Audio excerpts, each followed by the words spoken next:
Good morning, my artsy friends. Happy Monday morning. Welcome to our regularly scheduled Monday morning live. I am so glad you took time out of your day to join me here. I hope that you all are doing well. Let's dive into another live. Right.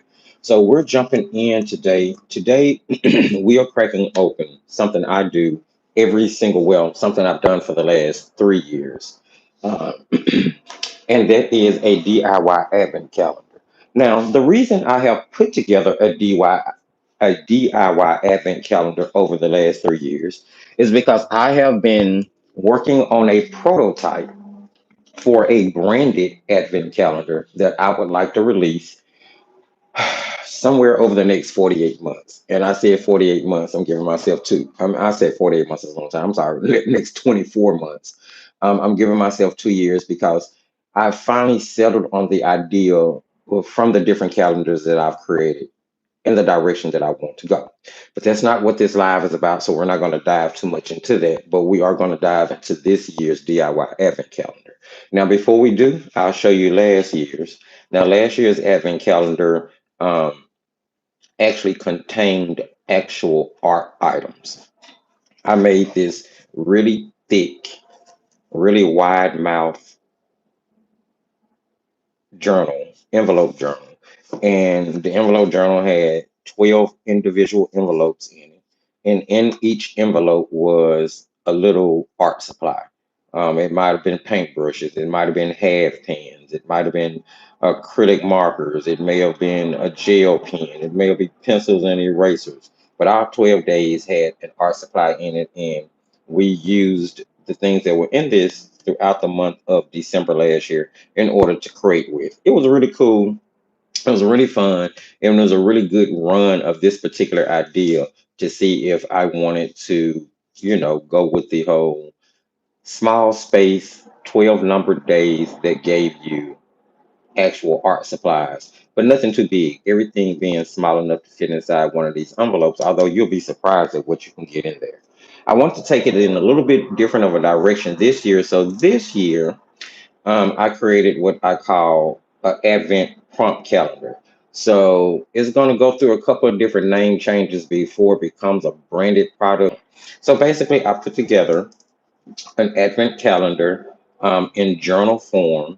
This is constructed from file folder, actually, file folder fabric and a bunch of pattern paper. The gist of the calendar is you have 12 days, and these days are numbered with letters instead of numbers. It was just something different to do. Inside each day, there is a slip that you pull out, and on each slip, there is a prompt. So basically, it's really straightforward. You would come to the journal, you'd flip it over, you'd pull the prompt card for that day, and you would paint whatever is on the prompt card for the prompt or whatever idea that you get from the prompt that's given. But let's just kind of jump in here and look at what we have. So today we're going to be pulling prompt one since is it day one of December? Yeah, it is December 1st.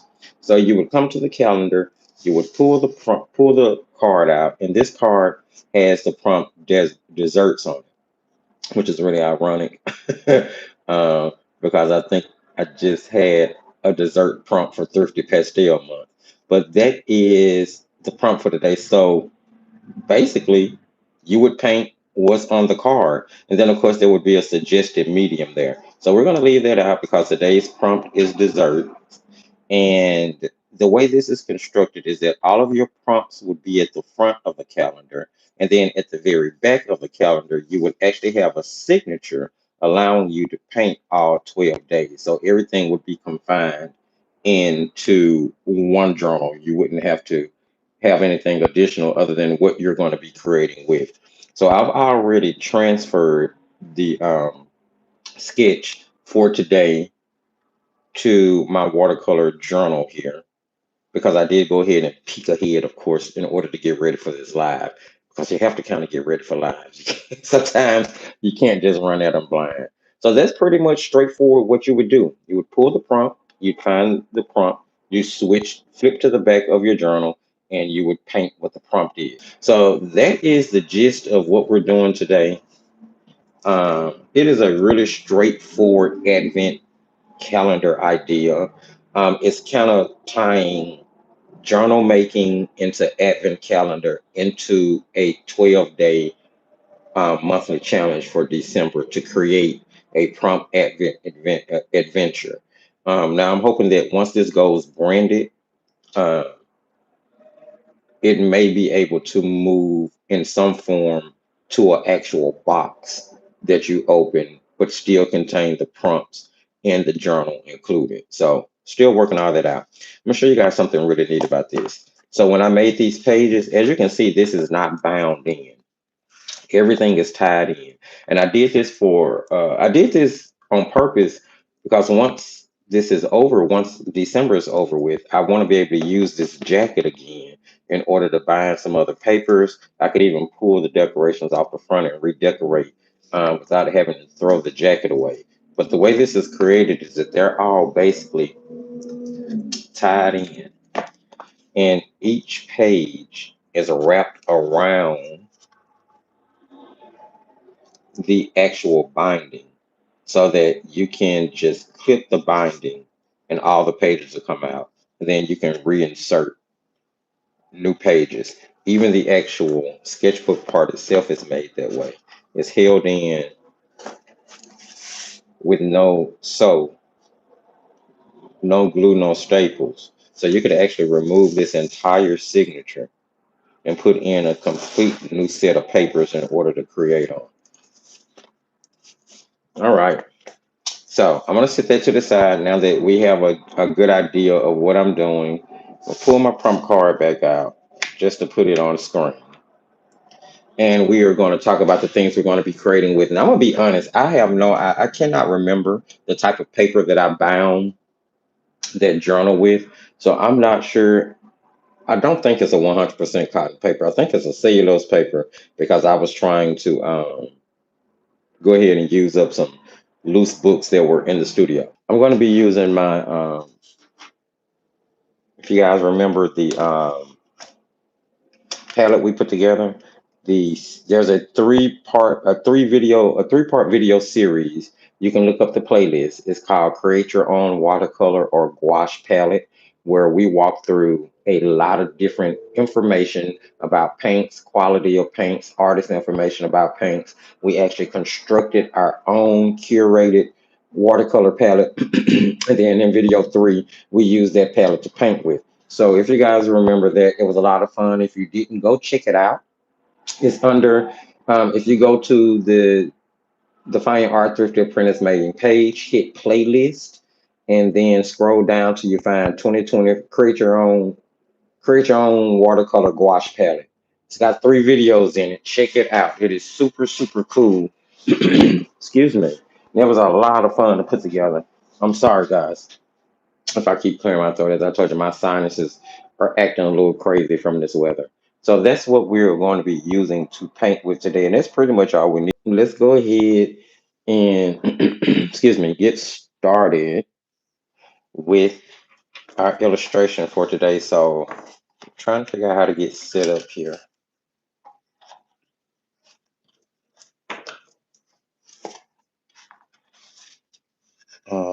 I need a clip. I'm gonna have to walk around and get one.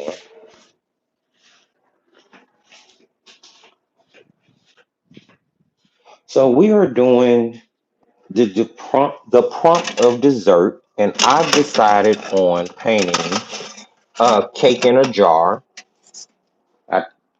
I'm trying to kind of give it a break because I've painted a lot of things that are holiday themed lately. And of course, I could have kept going. I mean, I could very well turn this into a holiday themed painting, but I'm gonna try to do something a little different with you guys today, just something to have fun and to follow along with the prompt dessert. So we're painting a cake in a jar. Now, if you want to take time to draw that out, please feel free. It's actually pretty simple. It's just a jar with a bunch of wiggly lines in it. And we're going to be dividing those lines up into cake and or icing. That's how that's going to go. So I am pulling up All right, let's get this shindig on the road. Now, I need to find my swatch sheet real quick just so I'll know, know where every color is. Here is the swatch sheet from that Create Your Own Palette video. Um, and this palette is created of, oh my goodness, Daniel Smith, Van Gogh, Shinhan PWC, Marie's Masters, Mission Gold, Pure Pigment, Core, Shinhan Pro, Turner, Holbein. Yeah, it's a lot of different brands in this palette. A lot of different brands. So I want to start off with basically doing an all over wash, and it's going to end up being the lightest tone on my paper. So we're going to kind of be building from light to dark, which is typically what you do in watercolor painting. There are some times when I'll put down my lightest wash and then I'll go right back in with the darkest tones that I'm going to have, so I can kind of gauge my mid-tones, but everybody doesn't create that way. Typically is light to mid-tones to darks, but you create in whatever way is more comfortable to you and helps you achieve the results that you would be looking for. So let's start with, I want to put on, like, this is going to be a yellow cake with what looks like lightly yellow tinted buttercream icing. So I think I want to start with a yellow ochre, and let me see if I can get this on camera without, I think I need to put the mixing palette down here because I don't want the lights reflecting in you guys' face. Yeah, that should be okay. That should be okay. All right. I'm going to grab a number 8 round swirl. This is a synthetic brush, of course. And we're going to start off with yellow ochre. This is Holbein yellow ochre. And I'm going to get this really watery. Maybe about the consistency of skim milk. And I'm actually going to go in and coat. Let me see, do I want to wet this first? No, I think it's watery enough. It'll have enough of a shift to it. We're going to go in and coat the entire thing. Icing,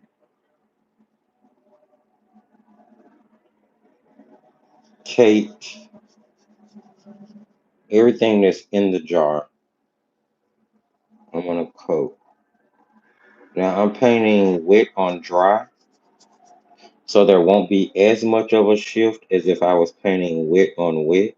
And you could actually do this as a flat wash if you want to. It's not that big of a deal to me. But yeah, you can actually do this as a flat wash to make sure that you have an even color.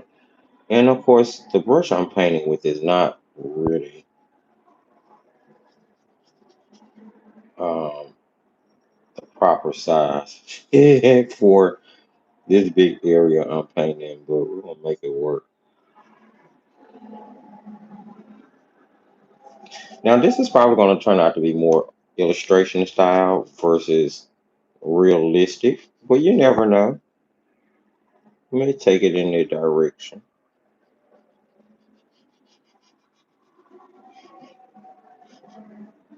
Now, later on in the month, we're going to be cracking back open that Meeden palette, that Meeden Advent Calendar, and pulling some of the supplies out of that in order to paint some of the prompts. Okay, so that's going to be my first layer, and that's going to be the lightest layer of color.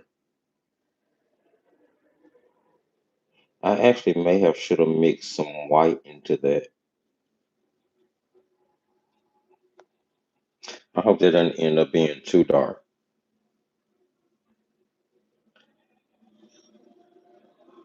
Maybe it needs to be a little darker, if the truth be told. The Of course, the image that I'm looking at is one of those digitally enhanced images. So let's see, I'm gonna mix a little buff titanium into that.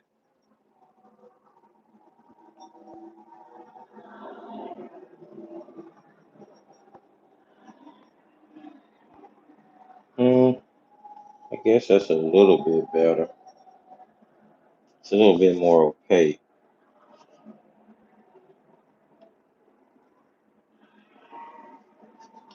That's probably more the butterscotch feel I'm looking for than just that yellow ochre by itself. So sometimes you just kind of have to experiment with your color mixing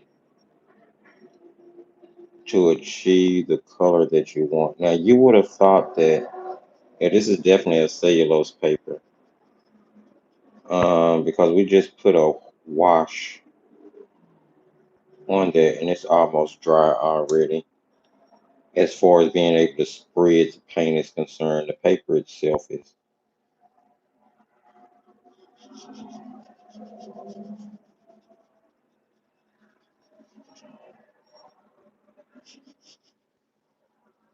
That buff titanium did a really nice job tinting that versus using the white.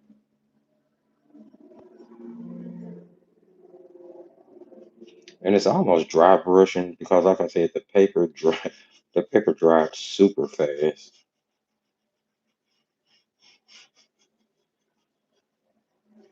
All right, I probably need to pull out the hair dryer because we do need that to dry so we can go in and start doing the cakey part. Now I'm grabbing a little bit more yellow ochre, and into that I'm going to mix just a touch of burnt sienna,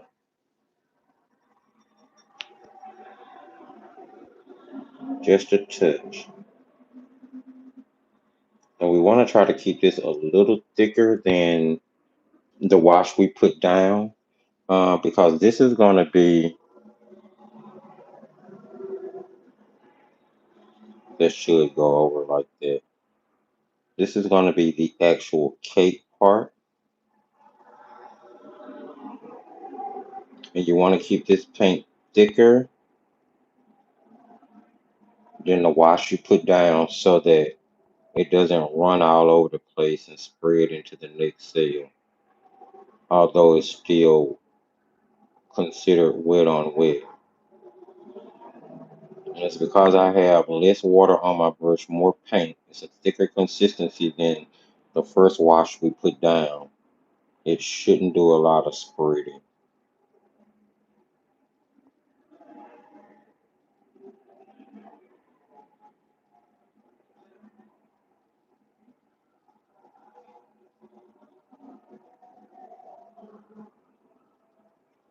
I try to get as much of this done in one layer as I can.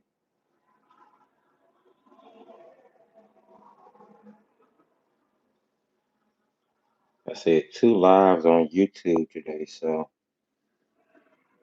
I sure hope you guys come back for the 6 p.m. live. You can watch it from YouTube, you can watch it from Patreon, or you can watch it from the Defiant Art website, whichever you choose to. Whichever is more convenient for you.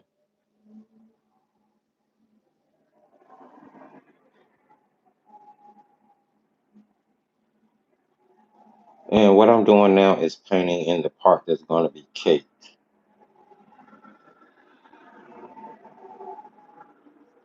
I feel like I've kind of gotten off. That shouldn't have been. That should not have been cake. Okay. Yep, I did. I got off. See, we make mistakes. We make big mistakes sometimes. I don't know how I'm gonna fix this. Let me grab a paper towel, and I want to pour all of that I just did out.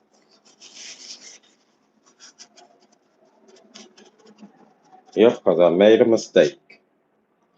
So I'm gonna have to run that back again. Ain't nothing to it but to do it though. Never give up. That's what I'm saying. We all make mistakes. We all make them. Just don't let it get you down. Give it some thought. Figure out how to regroup and then try it again. See, it's too much. I knew I was going to do that. I always do. I just want a nice kind of yellowy, cakey color that's got way too much red in it. All right, let's try it again. This would be the icing. This, which is too strong, would be the cake.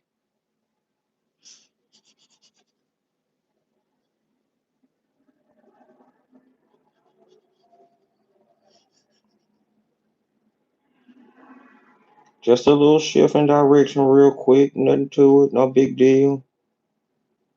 No big deal.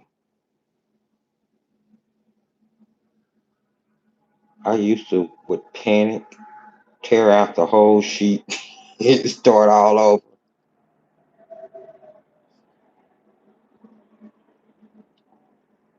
I had to learn not to do that.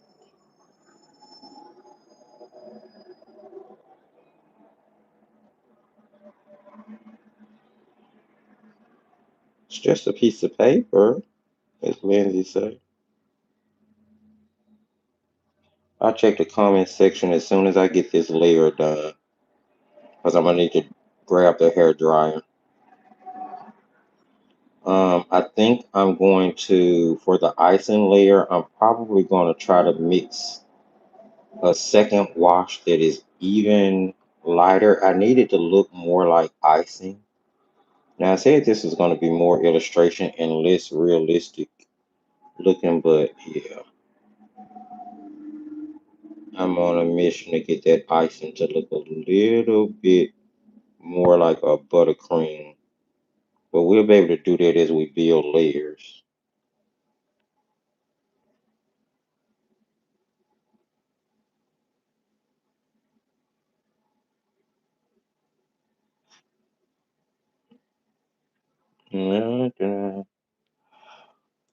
This year is almost over with, friends. December 1st is here. And if the rest of the year has been any indication, it'll go by quick. When you think about the fact that a month is only 4 weeks, it's probably going to go by super quick. And I'm not prepared for 2026. I still have plenty left 2025 to get done. Okay, yeah, this is definitely a cellulose paper. This is something that's like the equivalent of like Canson or Be Inspired, Grumbacher. It's on that Canson XL. It's on that level. Um, is that the bottom of the glass? It is. That's the bottom layer of cake.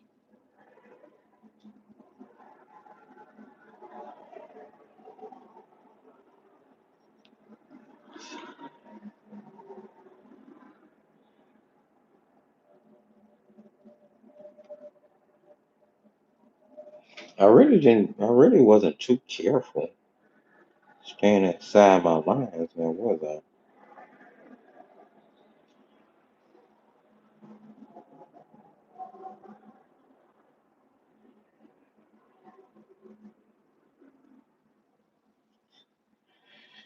Okay, that's okay. Because we're gonna go back and put texture and stippling on top of all of that. I just needed it to be the base color of a cake. It's not looking too bad. I just happened to look up at it on screen. I still want to get the icing a little bit more.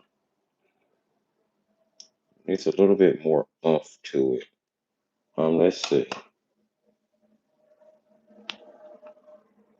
What can I mix that's gonna give me that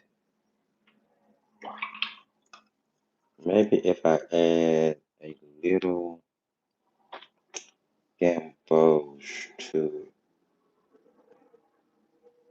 That's a little bit more butterscotchy yellow. Let's try that. Let's stick with the yellow ochre as the base because we don't want it to be, we want to keep color harmony. And we'll mix in some gamboge. That's perfect. And then we'll mix a little buff into that to pastel it up. Okay, I think that's better. Okay, I think that's better. Let's see if I can.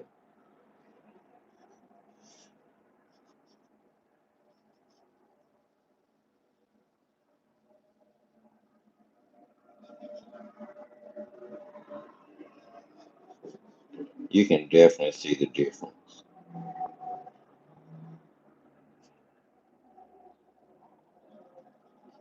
Now I transferred this paper into the sketchbook with transfer paper, and it made the lines so dark that I'm gonna have to counter that throughout this painting. I typically just like rub graphite all over the back of an image that I'm trying to transfer. But this time I decided to use transfer paper, and the lines are just too dark. Now I did not make enough of that to spread throughout the rest of this,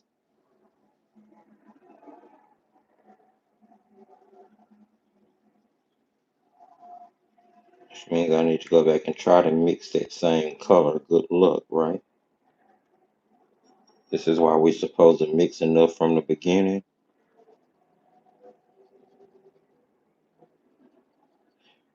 But I think once this dries, it'll give me the base colors for everything that I need. I'm gonna end up putting,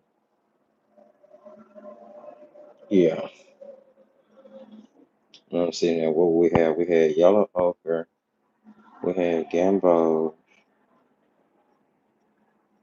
and we had both titanium.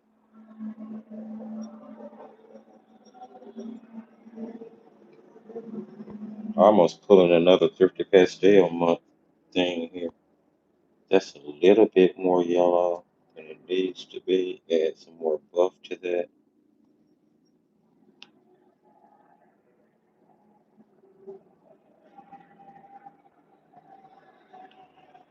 It's too thick. It's all trial and error. That's definitely not the same color. It's more opaque. This is why you mix. This painting is gonna give me trouble, I see.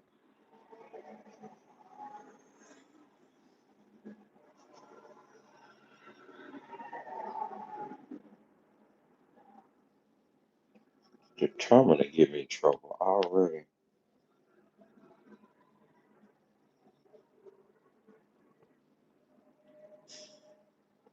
Or maybe I just wasn't prepared to paint today. You ever had one of those days?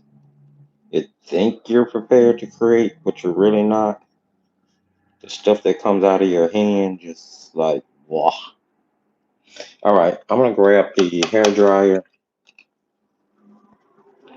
I have too much of the same color feel in here now, but that's okay. We're gonna work it out. It was fine. I shouldn't have messed with it, but I did. I'm gonna turn on the dryer to dry this so that we can start putting on the second layer and start making the glass look like actual glass.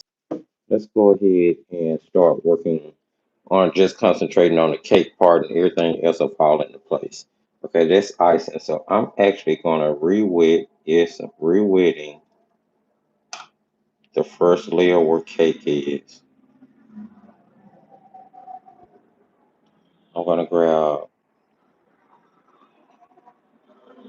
burnt sienna,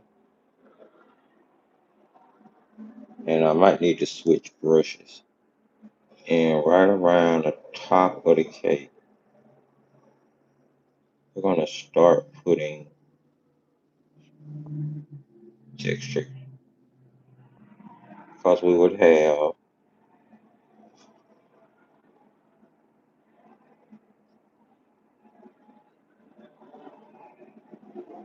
the top of the cake would have a little bit more brown to it.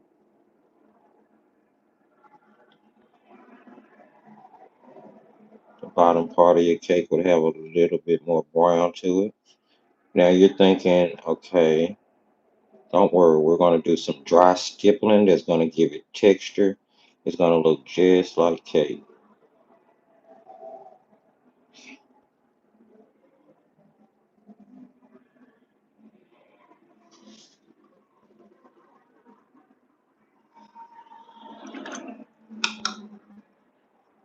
I'm going to jump down to the next layer of cake. And the only reason I'm re-wetting it is so that the color we're putting down will blend.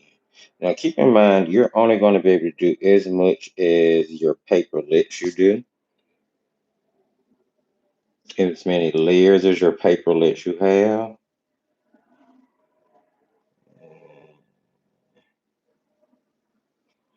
That brush is holding too much water. I'm going to switch over to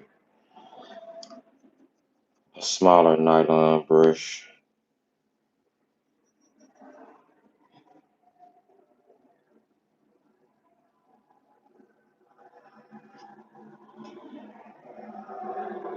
And that really pointed head will help me keep it thin. And I'm sort of kind of going over the lines from that tracing paper. I want to start trying to work that graphite into my painting because it's just way too harsh. And it's coming from somebody who likes graphite in their painting.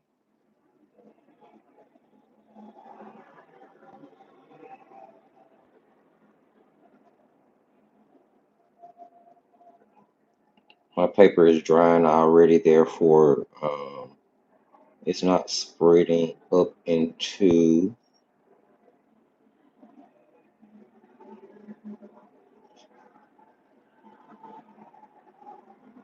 the jar the way I want. That's okay.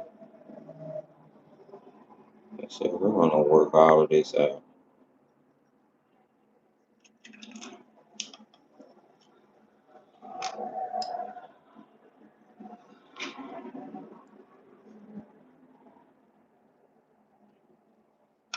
Wetting this real quick.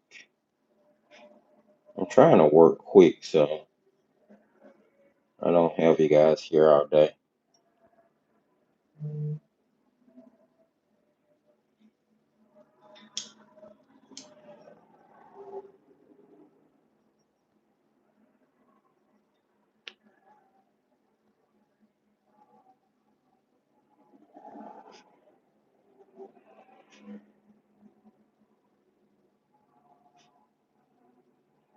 All right, and then on the bottom as well, being sure to get those corners kind of blending in a little bit on each side. All of this is going to help eventually give the jar its round feel. And don't worry if you're painting along, if it looks a little messy, that's okay. Every single painting goes through what we call a ugly stage. And it's typically when you first start, you don't really start to see progress in your painting until you build layers.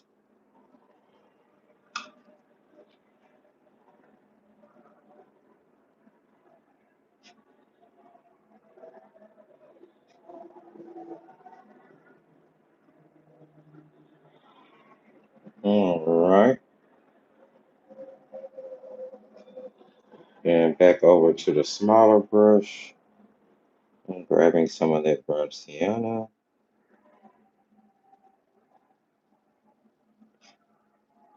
and running it around the edge to give it a little bit more of a brown feel.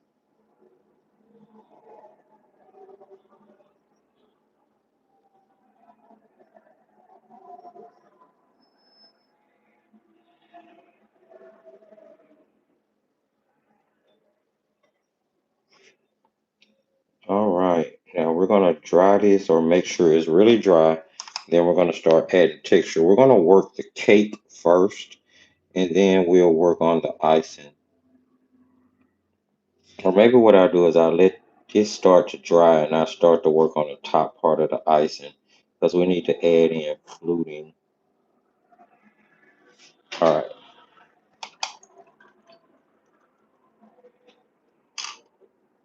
We'll come back and start adding texture to the cake in just a minute. Let's start working on the actual fluting of the icing. It should have been wet when we did this, but this paper is not going to let me do it that way. So what I'm going to do is I'm going to lay down the darker color and then blend it out. I'm going to try to move quick because again, I have some really quick drying paper. So hopefully this is going to work out pretty well. I need to mix a shadow color for, have a good day, Nicole. I need to mix a shadow color for this. All right, so let me go back to the bigger brush here. Let's mix all of whatever this is together. Trying to mix it all up. I'm probably going to end up having to clean this plate, which is fine. But I'm going to add water to all of whatever that was. And where is ultramarine? Because I know it's in here. There's no way I have a palette without ultramarine. Okay, ultramarine, here we go.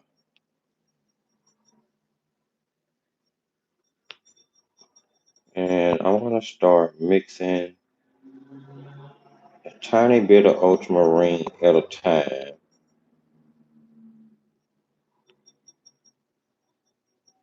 And you'll see it darken as I do it. I want to be careful because I don't want it green. Keep in mind we're working with yellow pigments and that blue will turn it green. Let's see.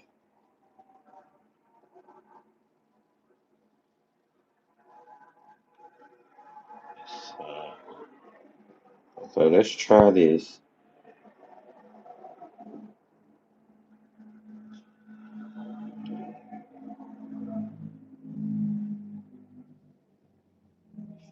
I'm basically following the lines that were traced for the actual shadow.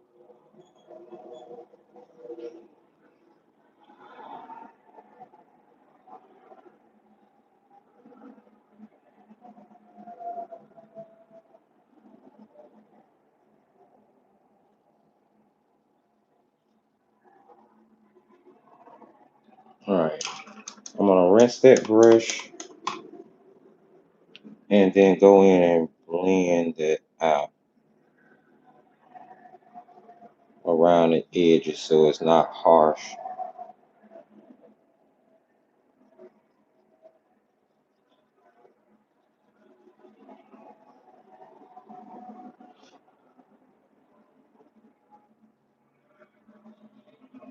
Breaks down in water pretty well, that's for sure.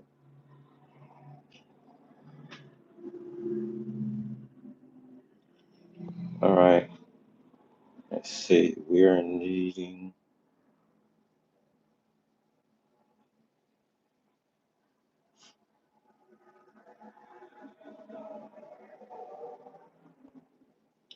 you guys ever, sometimes I feel like I'm losing my painting ability.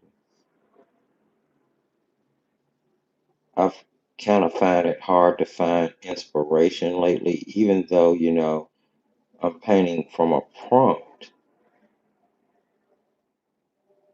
I have still found it hard to,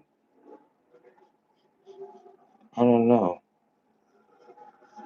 I was telling my mom this the other day. I feel like my mojo is gone.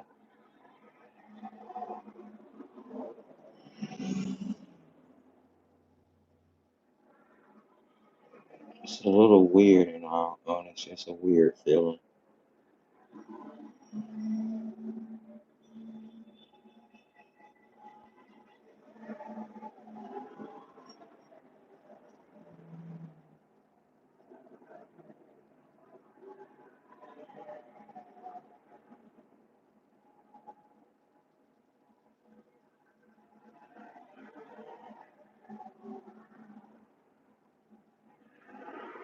Now I'm going down either side of that line with that shadow.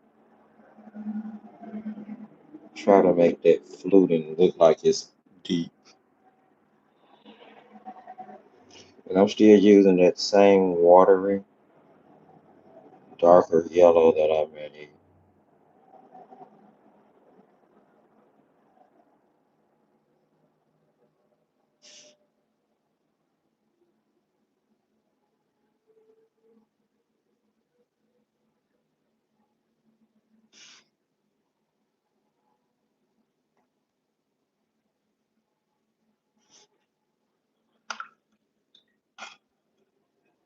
Alright, now I'm gonna go back and blend.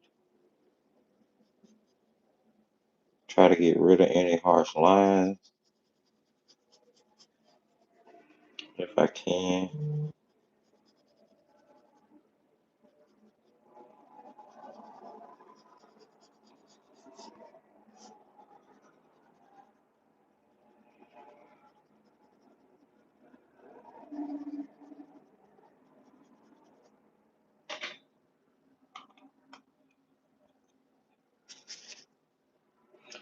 Layer by layer.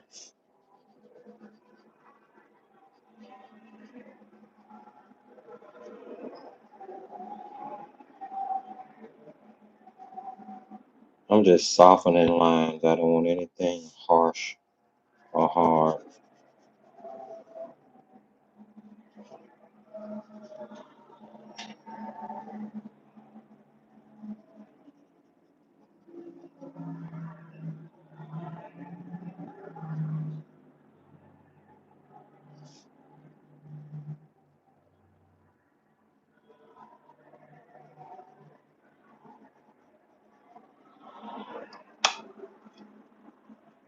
Okay, I think it's starting to get some dimension to it. Going back and softening, making sure not to cover up all your lighter color. We're building here. We're building mid-tones at this point. All right, I'm gonna take a break from the cake and work on the actual jar. Now for this, we're just gonna mix a gray. We're gonna mix our gray from our burnt sienna. That way we're keeping color harmony since we've been using that color. I'm gonna mix my gray from burnt sienna and ultramarine. Uh, More ultramarine than burnt sienna because I do want it on the cooler side. I like cooler grays. I mean, don't get me wrong, your warmer grays have their place, but I'm definitely more of a cool gray fan. Like even when it comes to like markers and stuff, I'm more of a cool gray fan. But anyway, what I was saying is that it's just I don't know, I've been feeling off my game.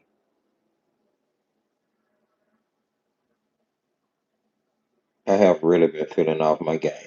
I feel like the paintings I have been doing lately all look like not the best. um, yeah, just I don't know. I don't know. I need to, and this is my favorite time of year, so I really want to be in like the holiday spirit, and I want all my paintings to be all fa la la la la la la la la. I want to be woo. But yeah, everything I have painted has been like, ugh. The last thing I painted that I was decently happy with was um, that wintry watercolor scene that we did last week in Palm Street. Like I really love the way that turned out.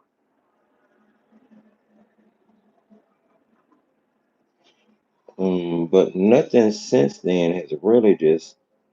I mean, I'm glad that you guys have enjoyed the content, hands down. Um, but I just feel like I should be putting out so much more better content right now, especially around the time of year that's my fave. I don't know. I don't want to go too far on this right now with putting on the rest of the glass. I need to wait and see about continuing. Yeah, I need to finish the icing up under it before I do the top part of the glass.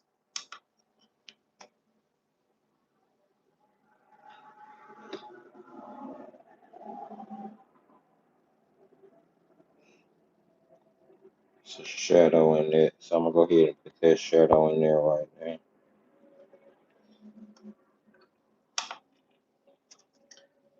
Maybe I'll go ahead and ground the image. Just kind of working back and forth through the painting as we give other areas time to dry. I use that same gray, more of a brown gray.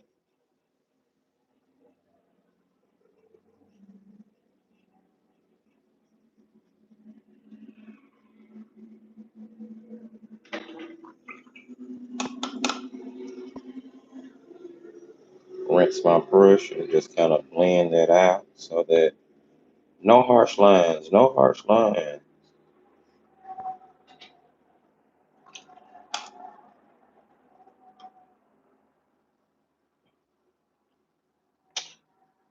Mm-mm.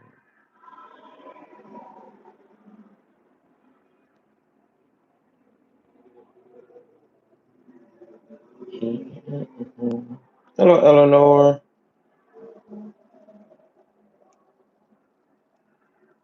I feel like I'm forcing myself to create, and I'm not thrilled with how anything I do is. Yeah, no, I'm not giving up either, Marianne. I mean, I know it'll be okay. This is not the first time in my art career that I've gone through feeling like this. Um, just as a person who does content and a business owner, you always feel super bad when you feel like this because it's like, okay, I can't afford to feel this way. I need to always be on it, you know, that type of thing. Okay, um, I'm gonna go ahead and start working on this cake for real now. I'm keeping a very small, tightly compact bristle brush, and we're getting yellow ochre in mass tone. And now we are going to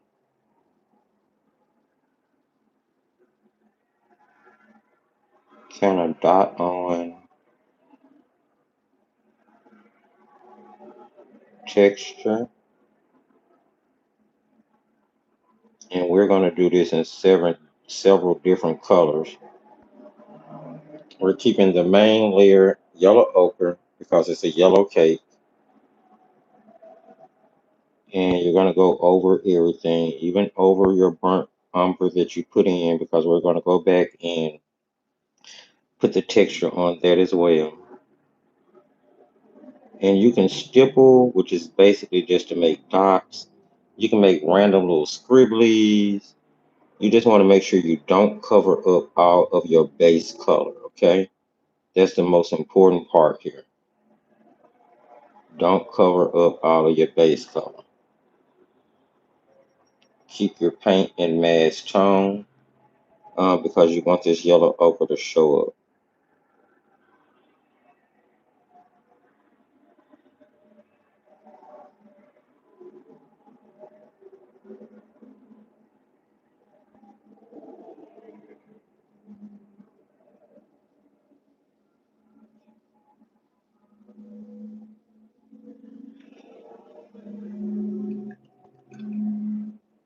All right, now I'm going to grab burnt sienna, mass tone,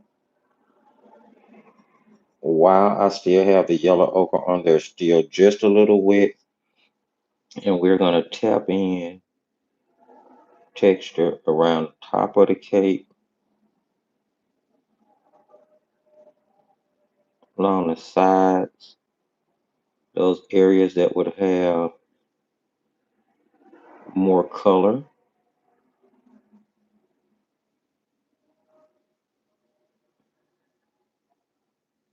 And I'm doing a stippling. I'm stippling. Everything is a tiny dot.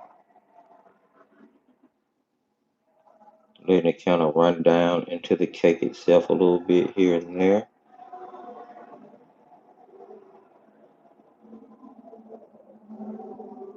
We're trying to emulate crumb cake.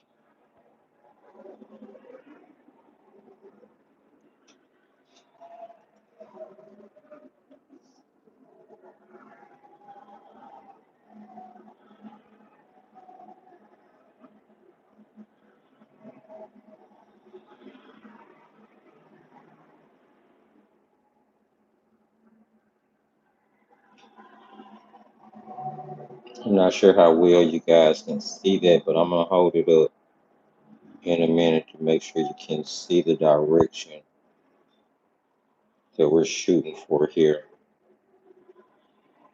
Now, depending on the type of paper you're using, the overall outcome, if you're using a 100% cotton paper, you're going to have more of a diffused, because your paper is going to stay wet longer, so you're going to have more of a diffused feel. It's going to look maybe a little bit more realistic-ish than if you're doing it on a cellulose paper like I am. It's going to be more of an illustrative feel to your picture.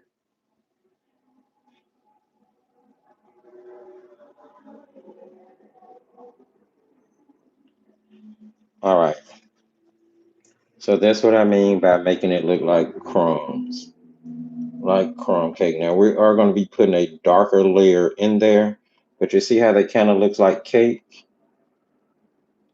We're going to do that with every layer. All right, let's get this cracker lacking because it's a lot of more it's a lot more cake layers here. But my entire day is going to be hanging out with you guys painting. I planned this for the 1st of December. Um, so I'm actually really happy to spend time painting. You guys can come and go as you please. I'm going to be here.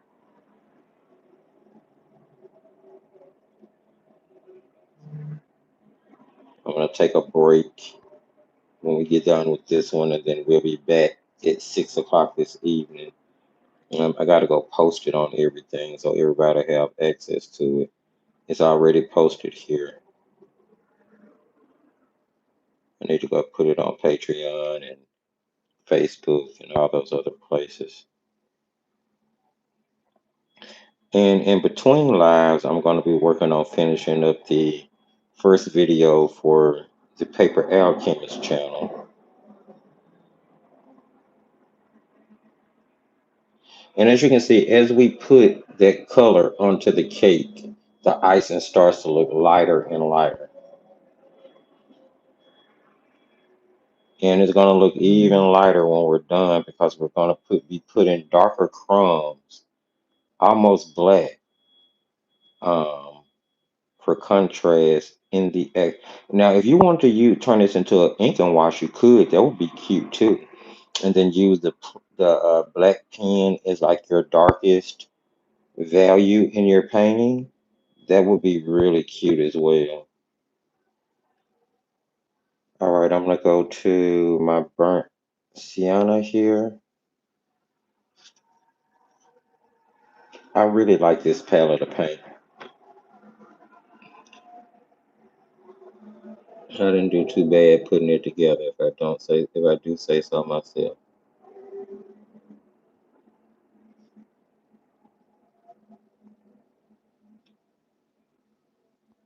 Try to speed up and move a little faster.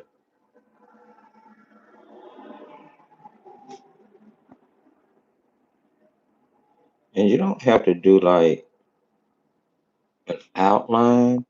You're just starting to put on that crummy texture.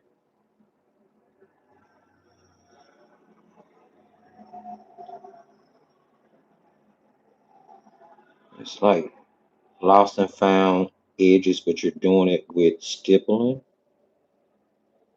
You just want to make sure you're making those little dots that are going to emulate tiny crumb particles, or yeah, particles, I guess would be the right word.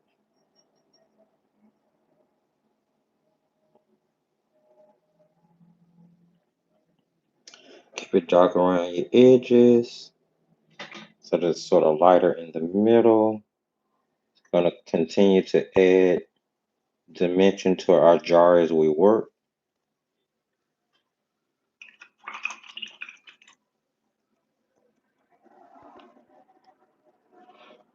Mm-mm.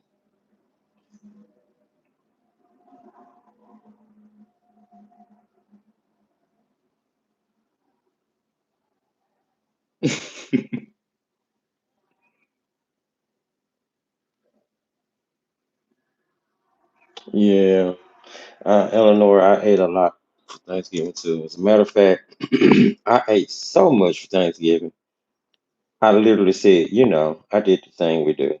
The next day, I'm going on a diet.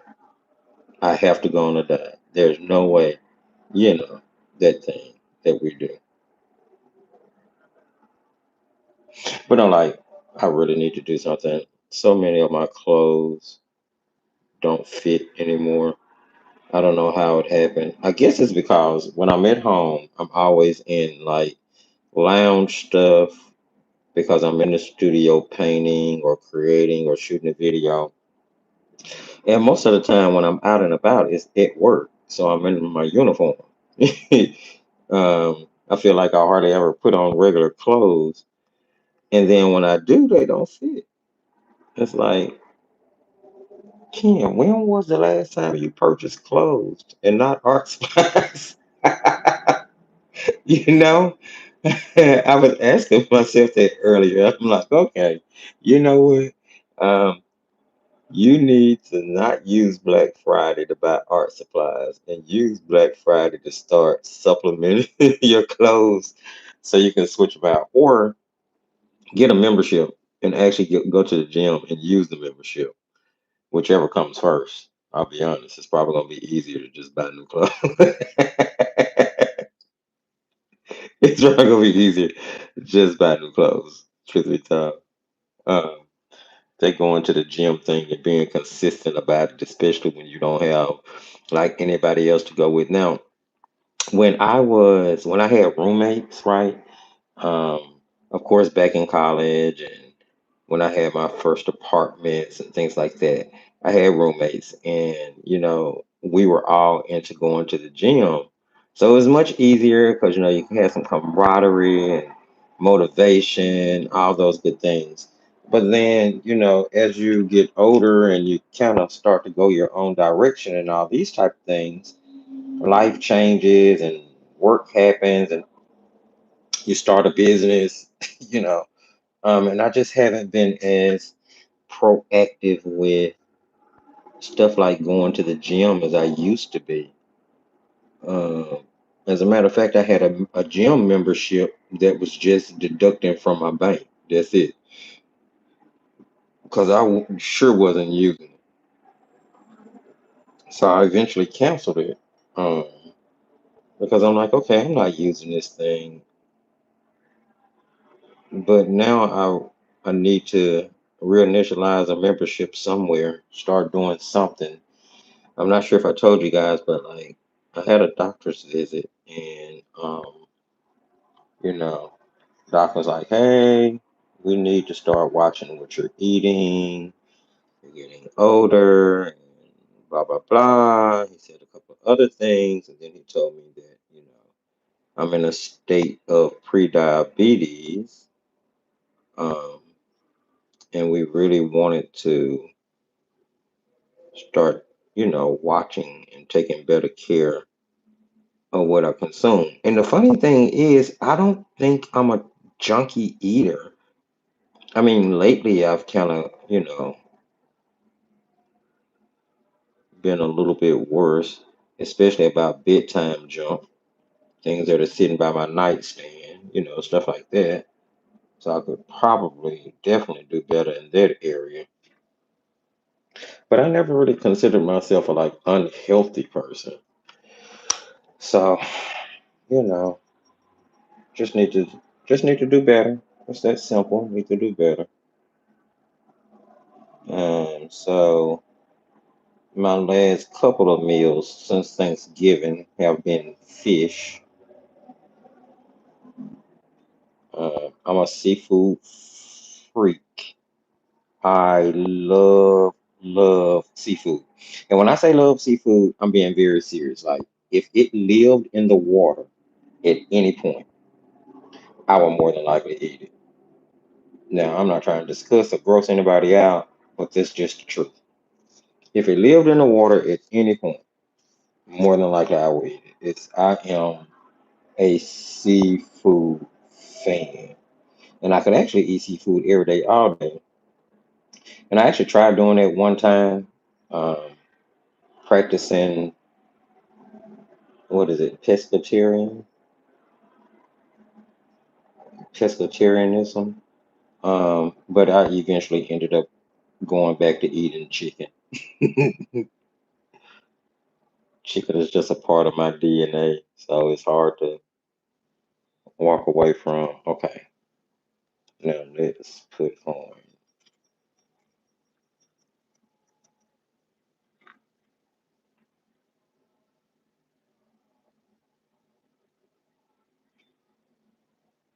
I just be jabbing. You guys probably not interested in any of that. I'm sorry.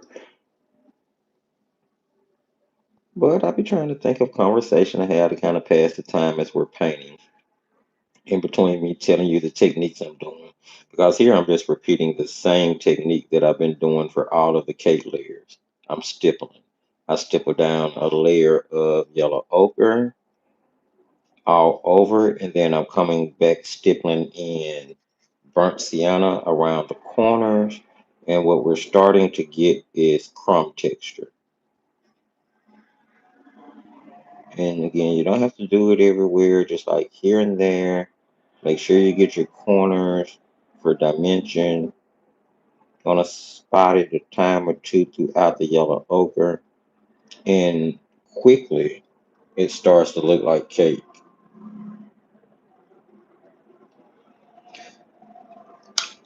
We'll come back and put in some shadows on that in a minute. Now let's work on this icing a little bit more, bring it to form.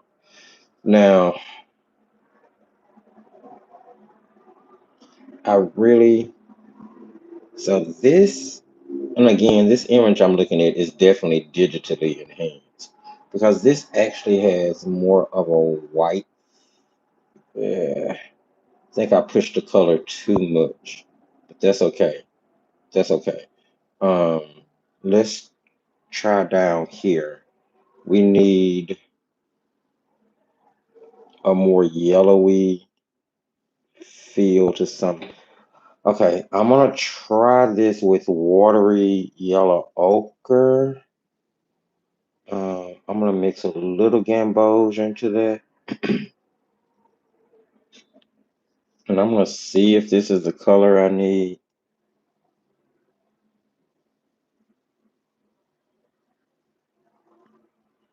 Okay, it looks like it'll shadow it a little bit. It's kind of hard to see because some of this is shadow from the refraction of the glass,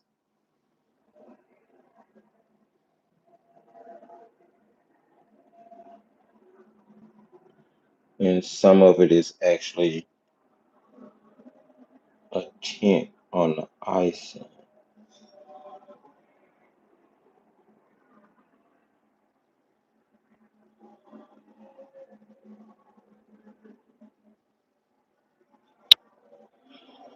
But I don't want it to be, I don't know, I don't want it. And see, the icing is smooth versus the crummy texture of the cake. I'm definitely seeing this little darker hue on the ends. So I'm going ahead and putting it on. And then I'm going to blend it. I have a paper towel sitting by my water bucket that I use to block my brush off on, especially when I'm blending.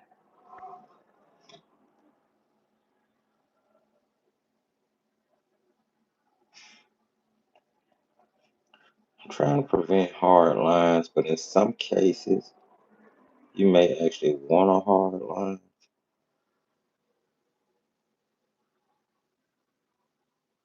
It's a little weird how this is. Let's see. So on this layer, there's like maybe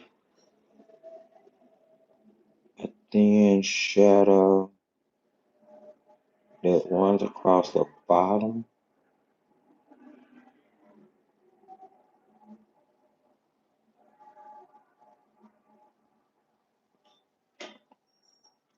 It's so light you can barely see it. So I'm gonna exaggerate the color a little bit.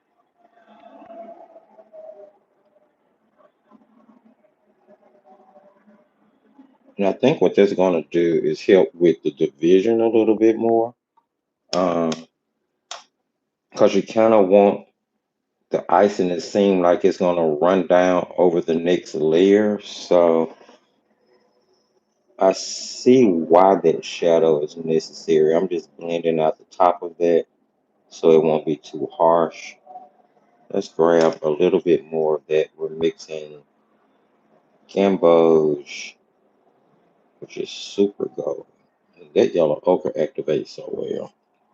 It's so easy to grab too much of it at one time.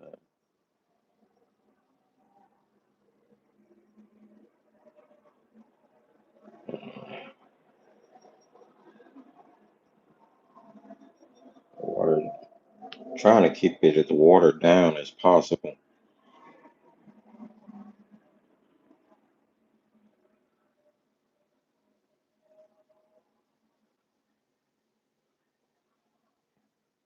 Um,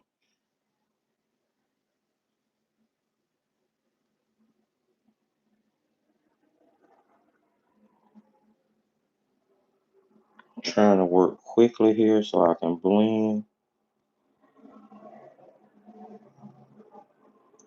because the shadow really shouldn't be as dark as I have it, but it is what it is now.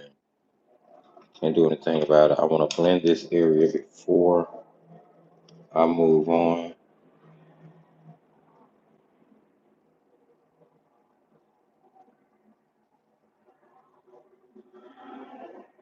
And then I'll move down to the other end.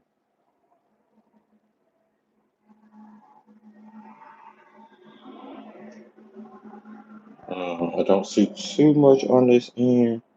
There's like a, excuse me, a little swoop up right there. And then I'm gonna blend it.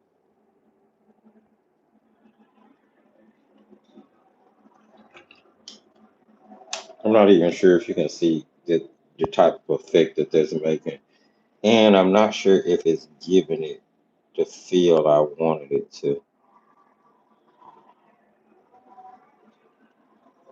But I'm gonna keep going. Like I tell you guys, paint what you see, not what you think you see, or not what you want it to be, so that it'll come out right. So that's what I'm gonna do.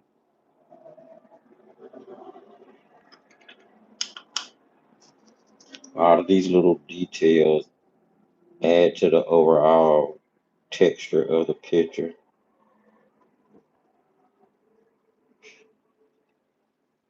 Just want to keep reblending all this stuff, especially on this paper, because this paper is going to give me some hard lines no matter how much I blend. Um, like I told you earlier, if you're working on 100% cotton paper, odds are it won't take you nearly as long to get this done because you're just going to have much better blending capabilities from the beginning just because of the paper you're working on. when you're working on a paper like this, you're prone to like hard lines and things that don't necessarily want to blend. Almost looks like an Oreo, like one of those yellow Oreos in a jar.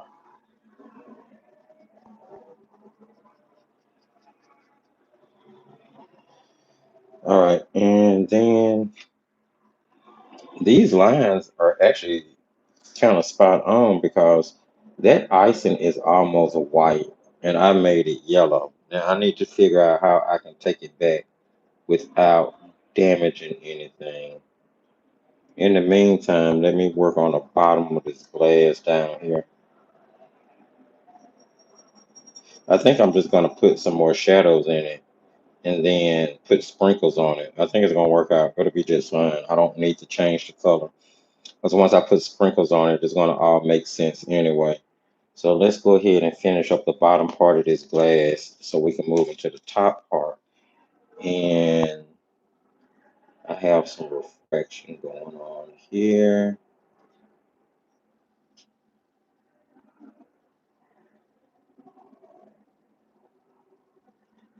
And then there is a refraction across the bottom.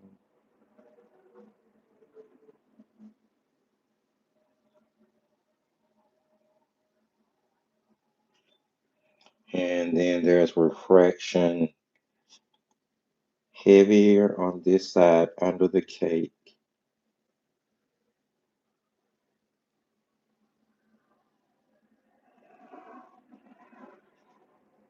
And then there's a thin line like right down the middle.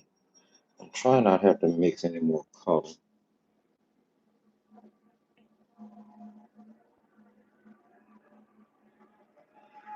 Sort of like that, but it's darker.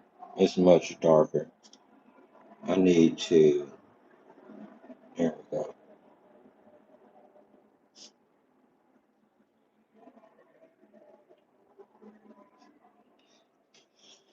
And then once the highlights are on the slivers in between it, it's really gonna look like glass. All right, let's go ahead and move towards doing the top. Do I want to put the glass on or the sprinkles on first? Because believe it or not, we're super close to being done with this. Let's grab, we need to mix up a little bit more neutral here.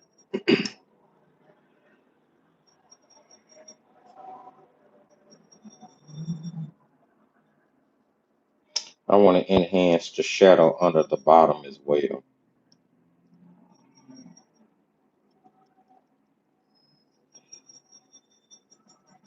What ultramarine is that? That is, oh, that is my PW, that's PWC Ultramarine Deep. I love PWC paints. I'm gonna mix in more. And I'm doing it super dry so I can really see the color I'm getting.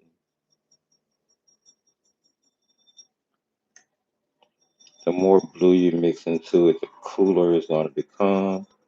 Almost the darker it is now, I'm going to put a brush of water in there to loosen everything up now that I have the color I want.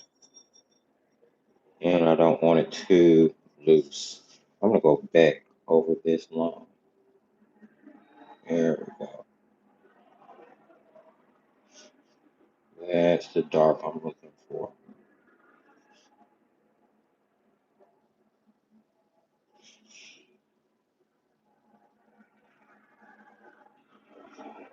So I have to get that glass a really glassy feel when the highlights go on.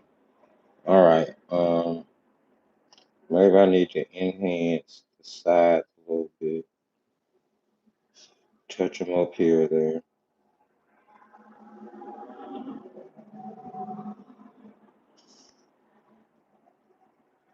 Now let's go ahead and knock out this top icing.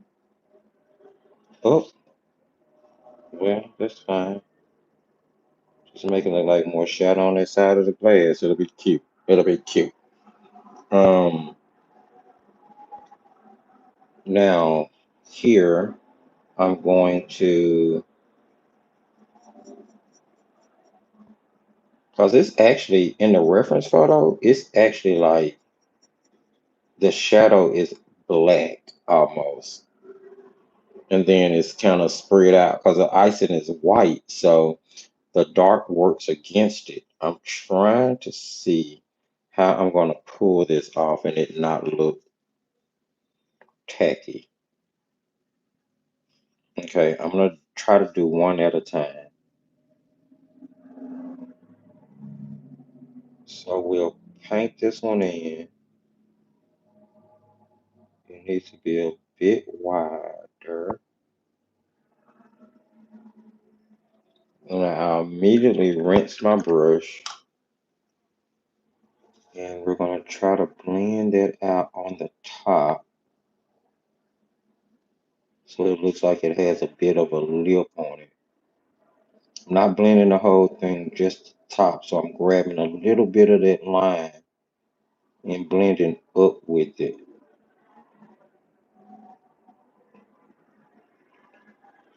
so that it stays dark on the bottom and then kind of flows almost like, yeah, a reverse flow.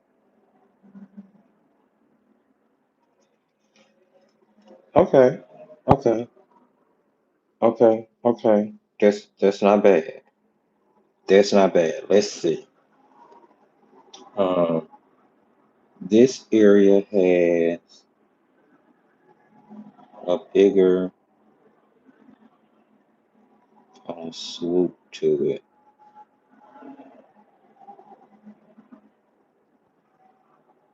Okay, and we're gonna let the end there, and then this whole area needs to blend. Okay, I'm gonna go ahead and do this because this needs to blend outwards this way. And too much water on my brush, so I'm gonna wipe it off.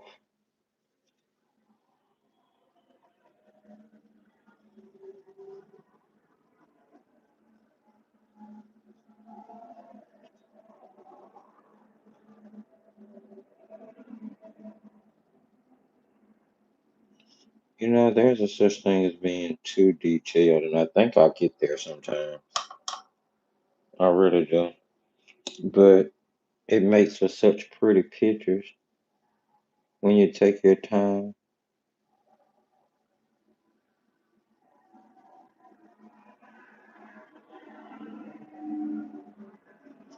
and try to blend it just like you see it, right?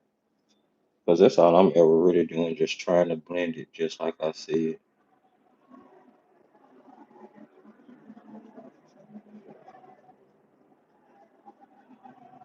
All right. Now let's see. That's not too bad. This needs to be a little darker. Okay, so now I can move on up. They gave it a little shape. They gave the icing a little shape. So now we're gonna go on up to the next one here.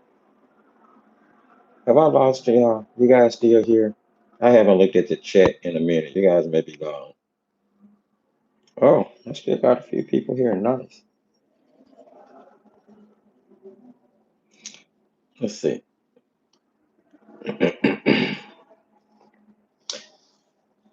Deboning a chicken for chicken and dumplings. Oh my goodness. First, we are our own worst critics when it comes to our art. I guess that's true. That's very true.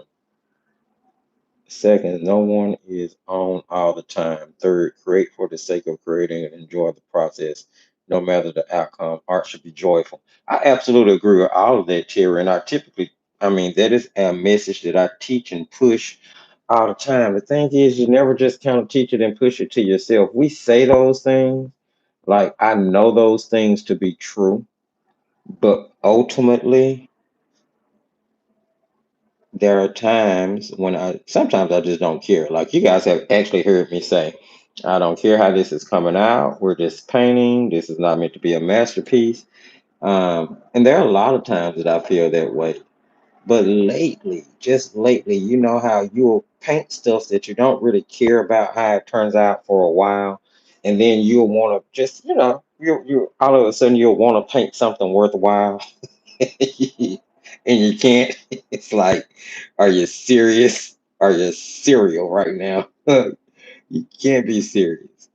So yeah, it's funny, but I feel you, friend. I feel you, and I completely agree with what you're saying.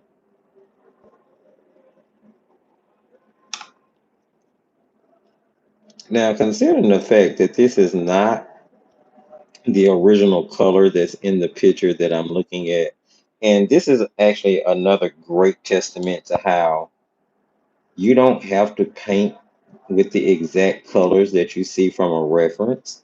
You can, as long as you keep the values how they should be, it'll play out okay. That actually should kind of wrap back up in here. And I'm always constantly kind of looking back and forth between my reference photo and my image, what I'm painting, in order to try to keep it. I'm gonna blend that. That's kind of harsh.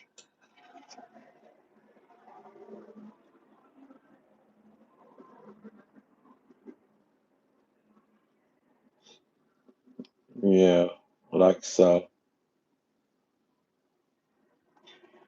And then I'm gonna put on this last little bit of shadowing in the main part. Then we'll do the flutes up top.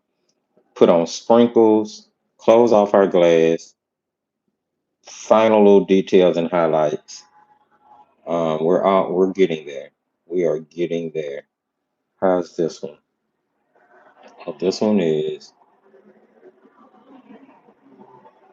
kind of bold like that.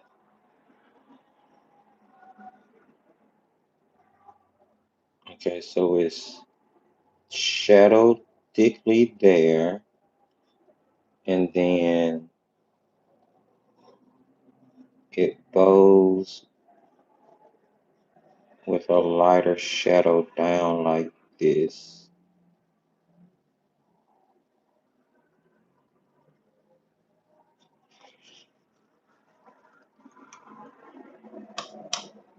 I'm gonna blend the bottom of that just a little bit so it's not so harsh.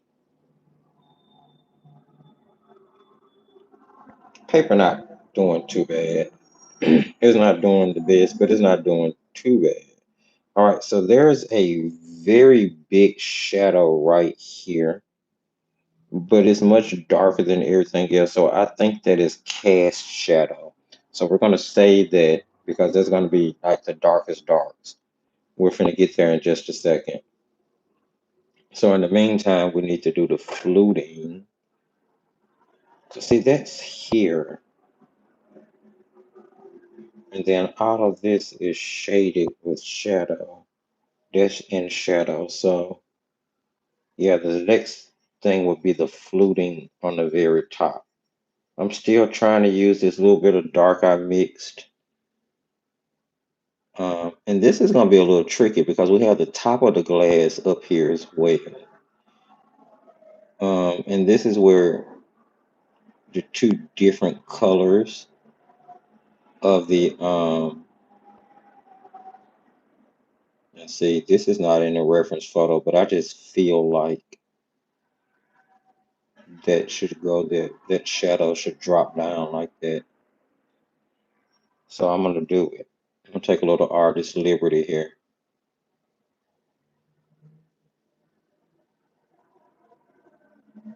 Now I'll show you guys something I worked on last night. Um, or I was working on last night, just to use the tonic watercolors in combination with something else to get around to the review. I was working on this little dessert. I really don't like this postcard paper because the colors shift so dramatically on it. But I was working on this little dessert image, watching the Frugal Crafter and drinking some eggnog. Yay for the eggnog. I love eggnog. And no, not Shirley Temple eggnog.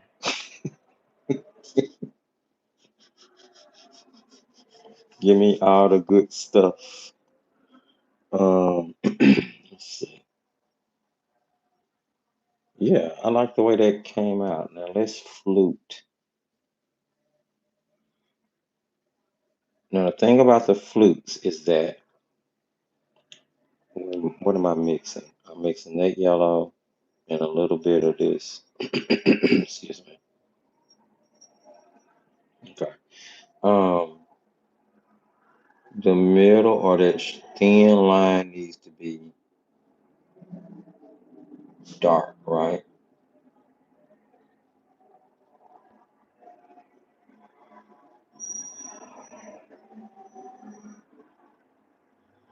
Then you're gonna pull it out just a little bit because you want each one of them to look like they're sitting in itself, if that makes any sense.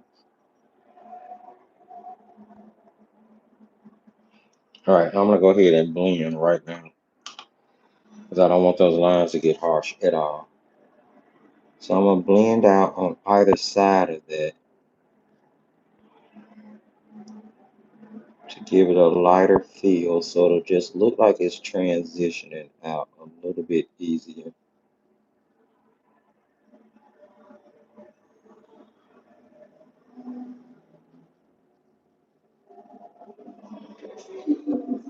All right, and then the last one,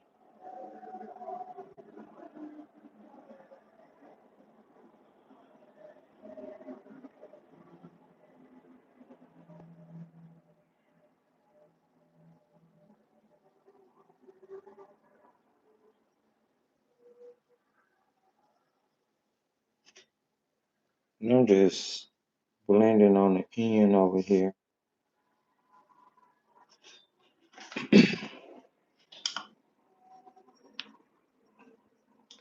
Let's real quick run down the side like that.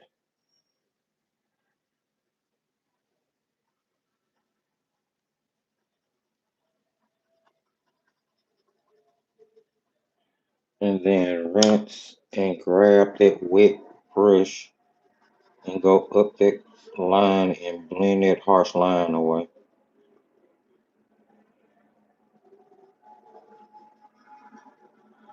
And it'll kind of dry brush out into the icing.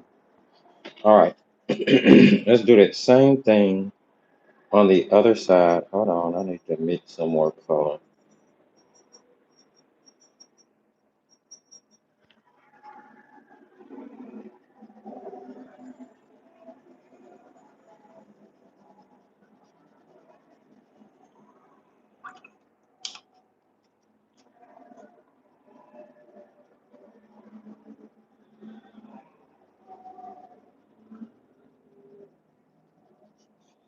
All right, I feel like we in the money now.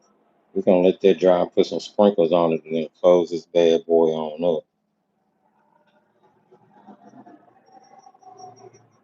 Hopefully, you guys are either giving this a try or you're gonna come back later and give this a try. It is actually has turned out to be so much fun.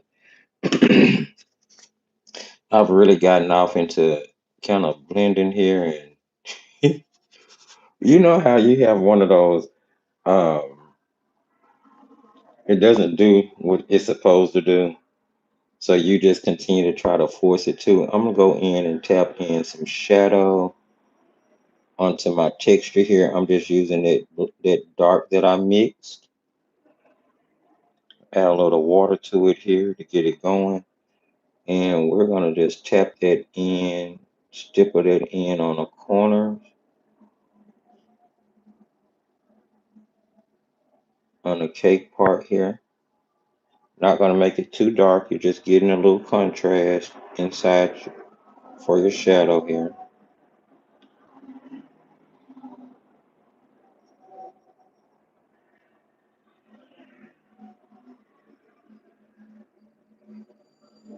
Keep it cute. Keep it crumbly. Make sure you keep it looking like crumbs. Gonna tap that in from both sides. It'll mix in with um, the burnt sienna that you already have there, burnt umber, whatever you use.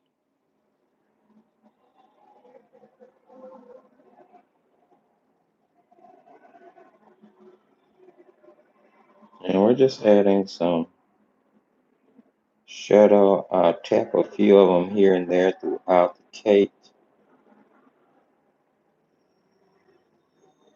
It's gonna help pick up on more crumb texture. We're getting in these finals now.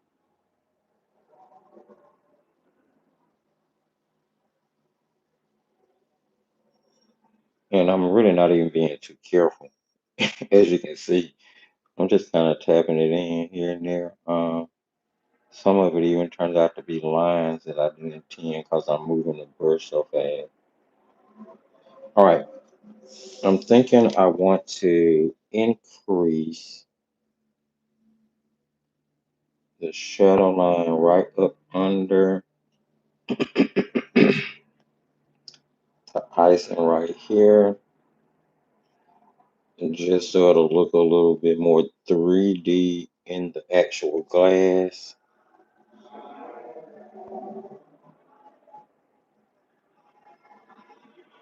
All right, let me see how that looks on camera. Sometimes I have to look up at the monitor to really see, to get a different perspective. Okay, yeah, I like that. I think I'm gonna do that on all of them. It kind of gives the icing more of a falling over the cake type of feel. But I just want to do it. I just want to make that enhancement on the bottom of the icing.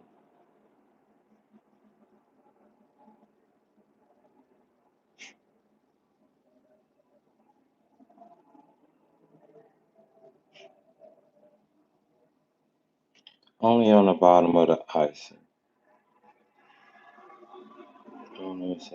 That was the bottom. It would spill over again right here.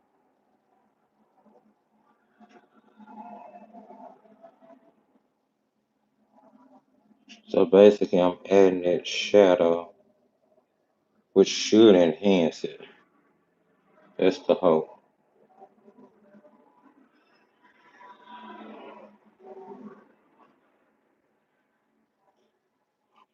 When you're painting something this simple, you just kind of have to look for those little things that enhance it.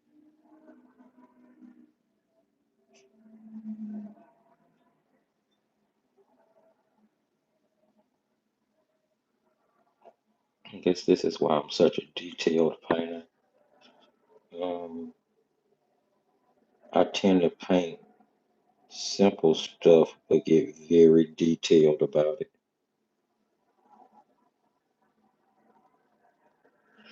All right, I think that's cool. Hi, Nicole. Oh, I'm sorry you're not feeling well. I hope you feel better. I don't know what's wrong, but I sure hope you feel better really soon and really quickly. All right, let's put on some sprinkles. I was thinking I should put the sprinkles on with gouache because it is pretty brown, you know. I'm thinking I might should put the sprinkles on with gouache.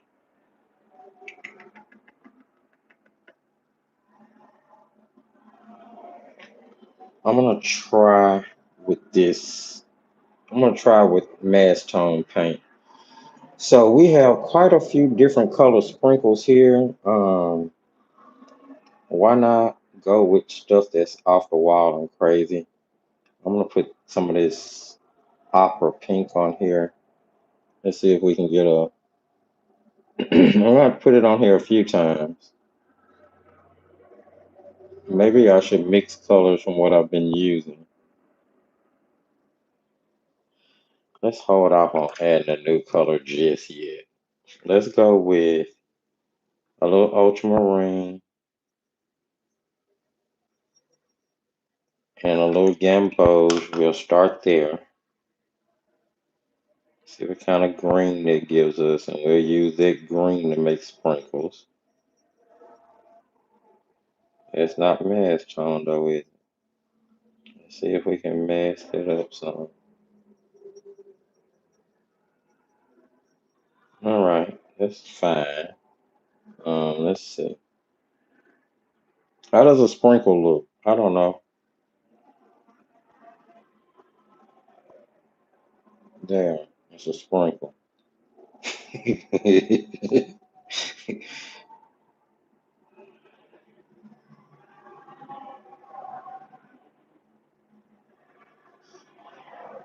um, have to kind of have them laying all types of ways because they be running in all directions. I'm gonna try to keep them all the same size. I ain't gonna make no promises. It might not be the best day for that. Making promises that is.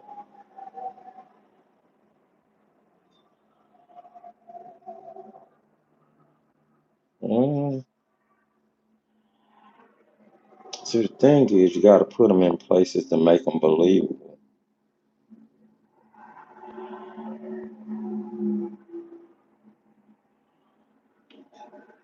I guess I'll be using the gamboge and mass tone as well, since they're mixing that. I'm trying to think what else can I mix from just a few colors I've used. I have a red and a blue. Maybe I can get a purplish color out of that. It's probably gonna look more neutral and dark than anything. Though.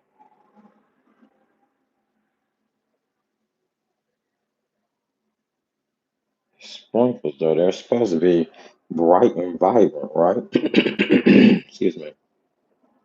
It's a sprinkle, for goodness sake.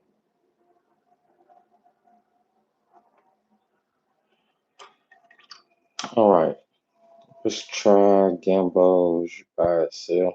Excuse me. I really need to clear my throat. Freaking sinuses, man. All right, let's see if we can.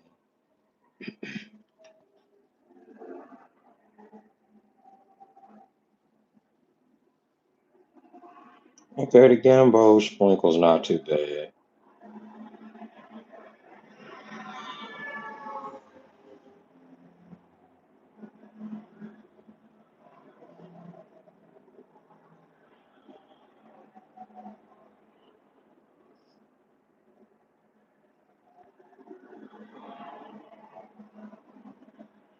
You can see those, I think. I think you can see those. Yeah, my icing is definitely much, much darker than it needed to be, but that's okay. That's all right. That's okay. You're gonna pump out gas someday.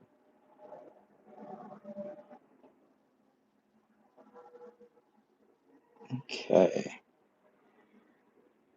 Um, it's finding spots to put them in. Trying not to clutter them all up on each other.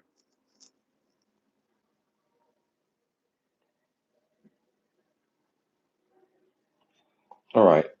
I'm gonna put on another color. Now that all looks really cohesive because I've been using the colors that how do I mix? You know what? Let's just use ultramarine. We'll put on some blue ones with ultramarine. We're playing kind of safe, but not really with the color scheme here.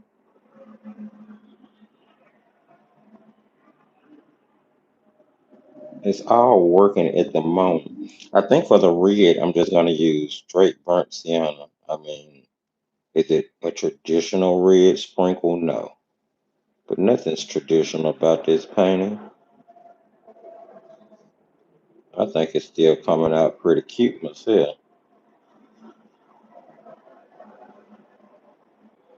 I was reserving making that statement till I got to the sprinkle part. Made sure that it really did look worth something. Ooh, let's put a sprinkle right here on top. It fell right there. I think that's cool.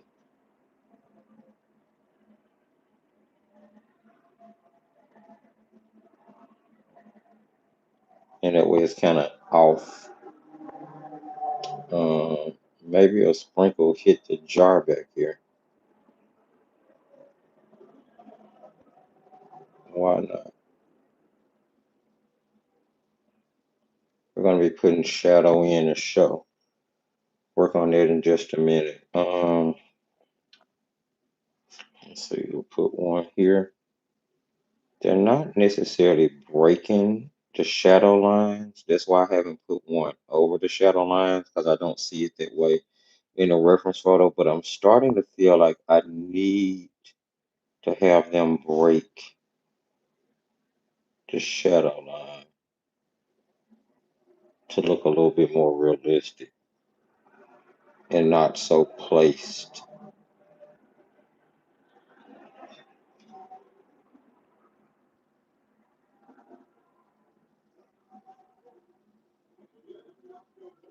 I'm getting hungry now. All right.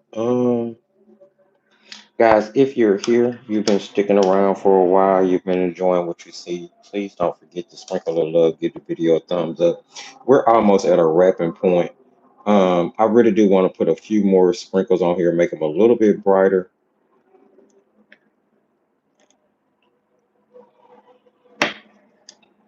This is going to be a long video to put edits to, but oh well.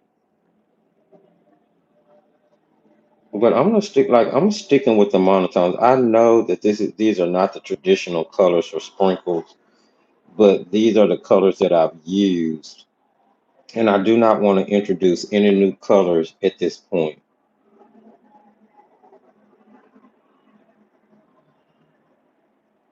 So maybe this was a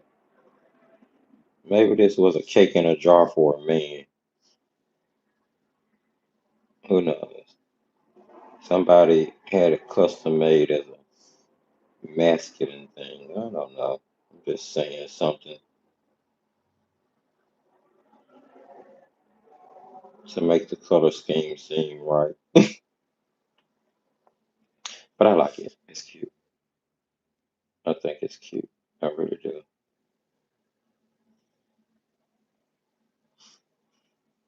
Put a few more sprinkles like they fell just like directly on top of the ice, and I like that look. So they're kind of breaking the line of the ice and top. Kind of give a little bit more 3D feel. All right, I'm gonna put on one, two more. It's probably a little overcrowded at this point. We're gonna throw some shadows under those. And then we're gonna throw shadows on everything. Shadows and highlights. We're at that point. Okay, I'm switching back over to my little dark mixture here. Try not to put my paintbrush in my coffee. How about I move my coffee so I don't put my paintbrush in my coffee? All right, I'm gonna put little shadows under each of the sprinkles. This is just gonna help give them a little dimension, especially once the the highlight go on. And then too, they are, more earthy tone sprinkles, so just anything to help them stand out a little more.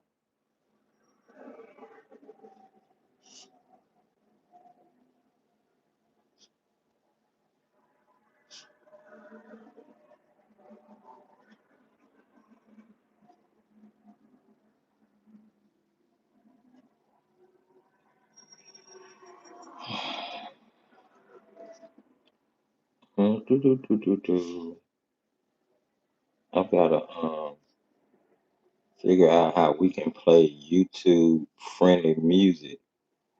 YouTube wants to ding you and demonetize you for everything.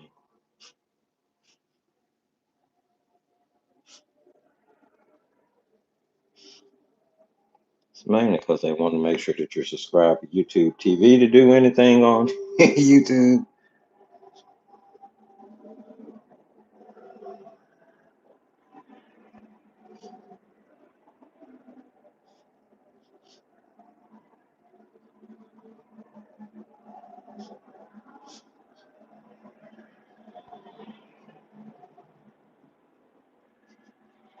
All right. I think that helped our sprinkles jump off the page a little bit. Even more so once we get highlights on. Let's go ahead and close up our jar now. So I'm going to start with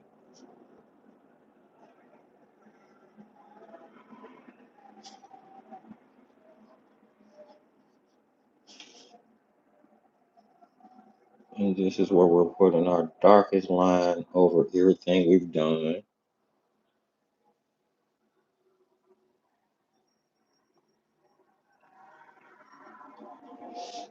Starting to get that jar feel.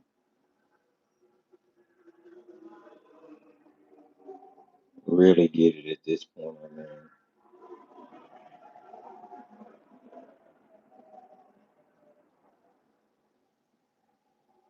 And we're going to be putting some shading there. So we're not worried about that too much.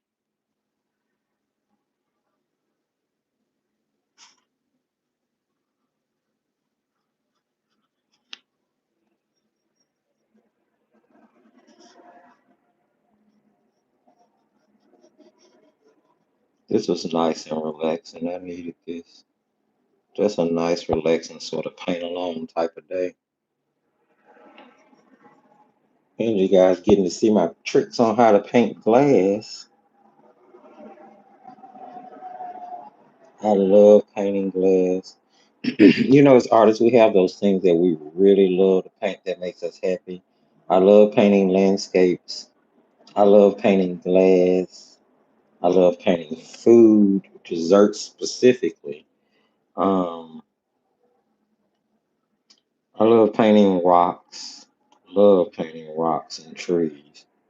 I guess it kind of goes hand in hand with landscapes, though. Um, I like still life. I like to paint still life. This is sort of a still life painting here.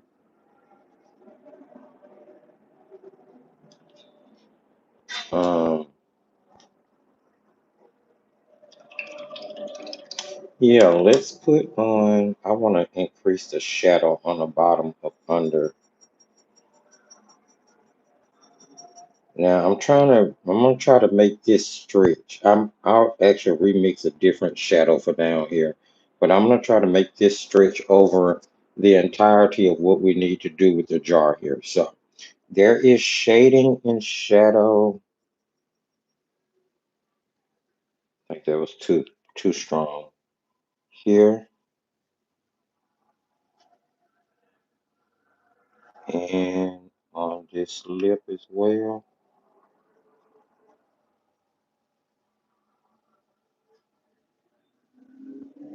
and then some here.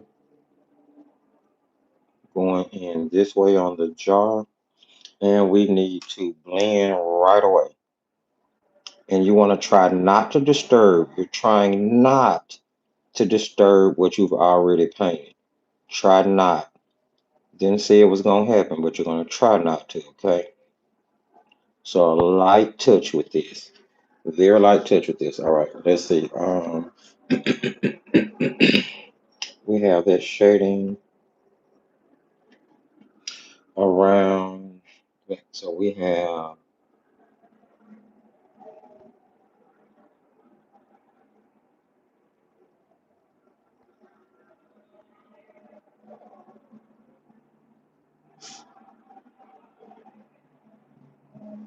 that rim around the jar like so. And then we're going to have darker tones. It's going to get much darker here. Come around and curve.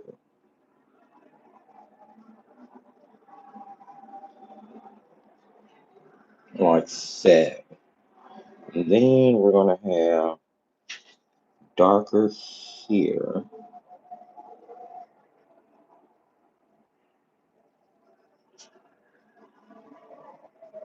Kind of fades down a little bit.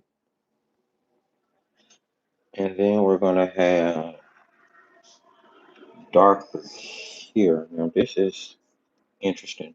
So it's like this. So that light can go in between it. Okay, cool, that worked out. And in this case, I'm able to keep the shadows kind of harsh. You don't necessarily have to, because this is glass. These are the shadows for glass. So you don't necessarily have to blend this out. I mean, you want to keep some of them blended, but a lot of these shadows are really sharp. So that once you put on the highlights, it'll really, really kind of give you the emulation of glass. Okay, so I have a really dark shadow that kind of does a little dippy thing here, comes down, and then, wait a minute, where it go? Okay, comes down and then goes back up like that. And then out of that is in shadow.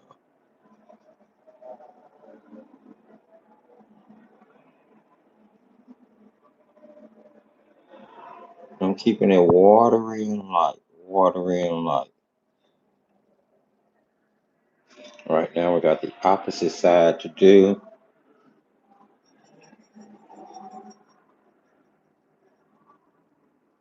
And we have, let's see, there's a little drop shadow here on this side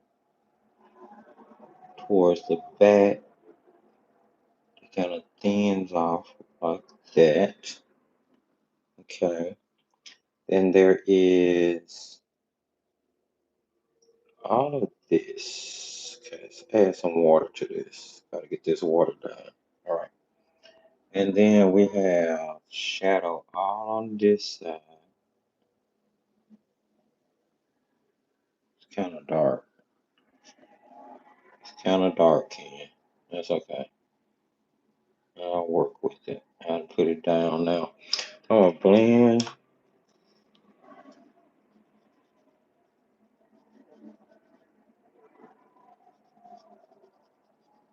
So just kind of soften it up like so. Need to blend the shadow down into this area. Just a little small tint. Just like on this side, just really small tints. And then this is an enhanced darker area here with a bit of a drop shadow. And it's got a little bit of a darker feel right here, but it kind of separates from the rest of it. I don't quite understand it, but I see it, so I'm gonna put it in because I know it'll add to the overall final realness outcome. All right. I think I think we're good. I think we can go ahead and put on highlights.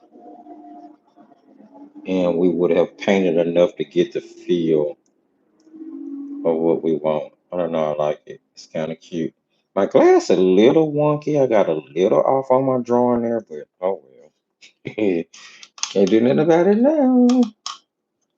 All right, I'm gonna put in darker shadow on the bottom. So I'm going for ultramarine, much more ultramarine, and burnt sienna. So we've used ultramarine, burnt sienna, yellow ochre, gamboge.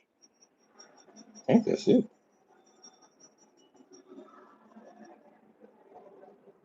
It's not a bad limited palette if you ask me.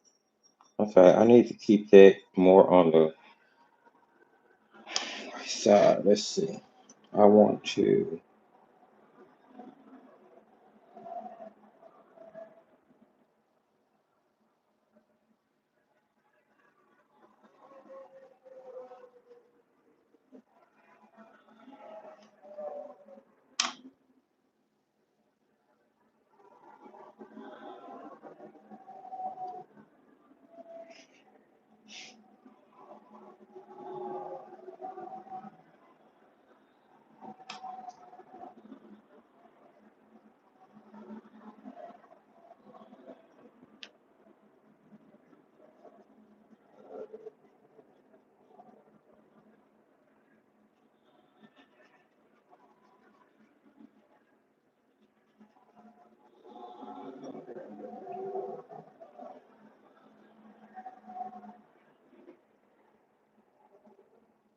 There we go. That is better than what it was. I still need it 100% dark under the actual jar.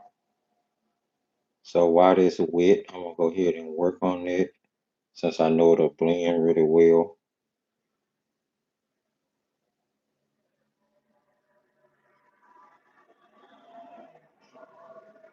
Just darker right there where the glass actually touches the surface of the table. And everything else just kind of blends out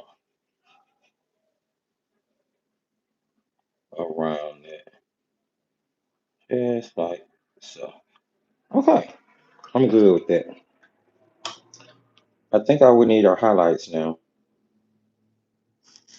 I think that's all we need. All right, so I'm going to put my brushes to the side here. Let me dry everything off so I won't have any water dripping anywhere. Next live, next Monday's live, we will probably be looking at a new art product and using that new art product to paint one of the prompts from the calendar, more than likely. All right, I'm going to I'm gonna grab my white gel pens. Now, since I've started using these, I cannot find my Uniball. I have no idea what I did with it, which is very sad. Love that gel pen. But I have to say I love these gel pens as well. And you guys have probably seen me talk about these in enough videos to be like, okay, Thrifty, we get it. The gel pens are good. But they really, really are. They're like really, really good. And it comes in these different nibs. Okay, let me pull up. Let's go with the thin highlights first. So, where are they? Let's start with the sprinkles. Oh, this is no one. I'm like, why is that so thick? I need to switch over to the 0.6 millimeter. I had the 1 millimeter. I'm like, oh my goodness, it's so thick. I'm gonna just put highlights on the sprinkles on the opposite side of the shadow we put on earlier.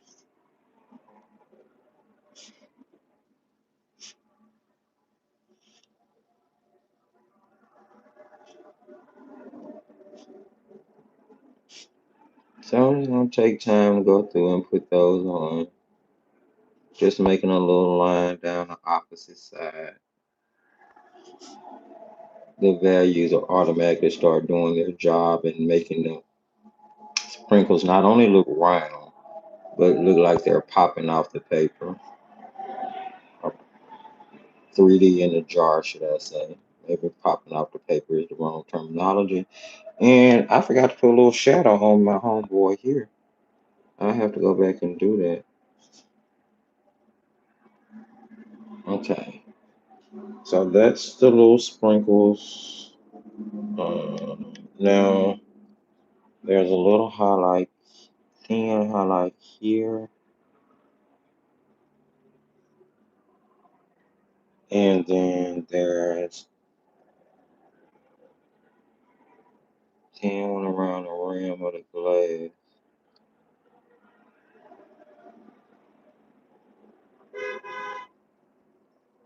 Now these are the little, what I call wispy highlights.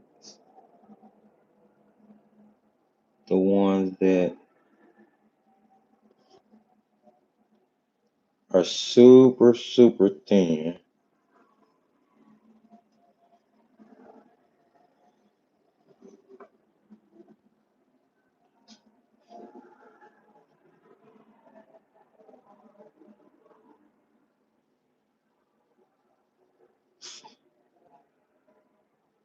And they don't have to be a continuous line. The line can break.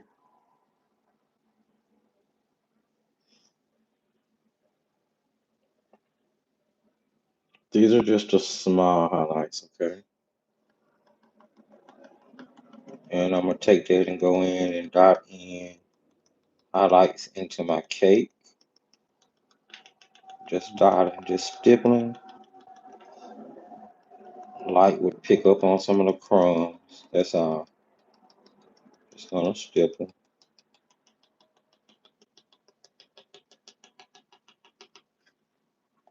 And this is a very small gel pen, so the dots will be really small and look like little crumbs of kitchen light.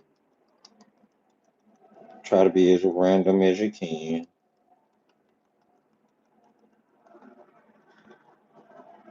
Try to be.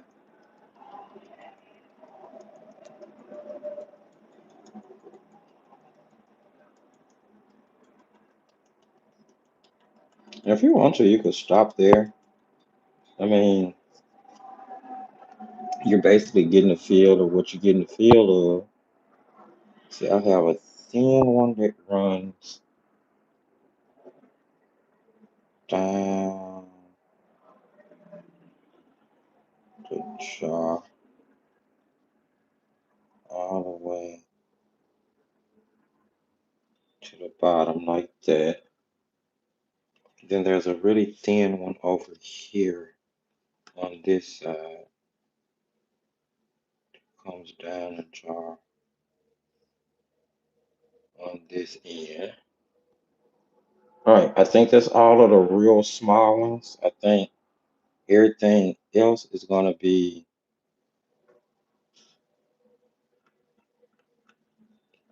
done with a thicker pen. So let's switch over to that so we can get, okay, wait, there's a little razor thin highlight right here.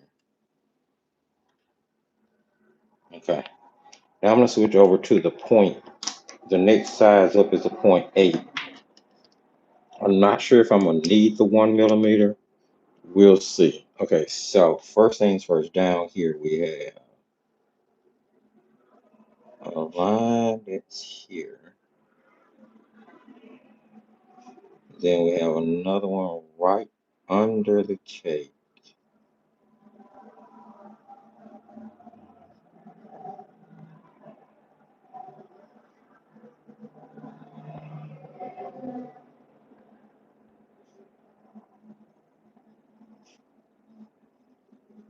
Uh, and then there needs to be, yeah, it's starting to look like a jar now for real. There needs to be Um, right. Well, that's kind of that one. So we'll let that be. We'll let that be. There's one that comes down this way. It's thicker. And there's a second one over here. It comes down this side of the glass.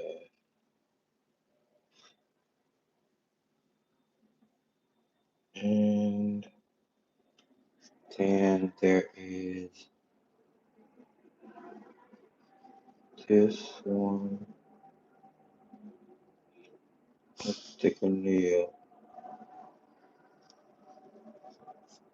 It's the same as on top of this and on top of this.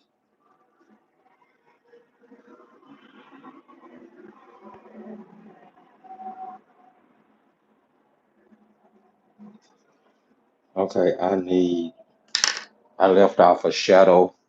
I'm gonna have to put that shadow on for it to make sense.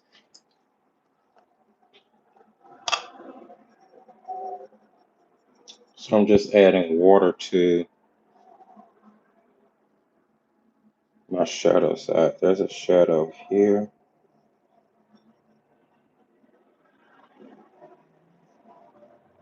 and here.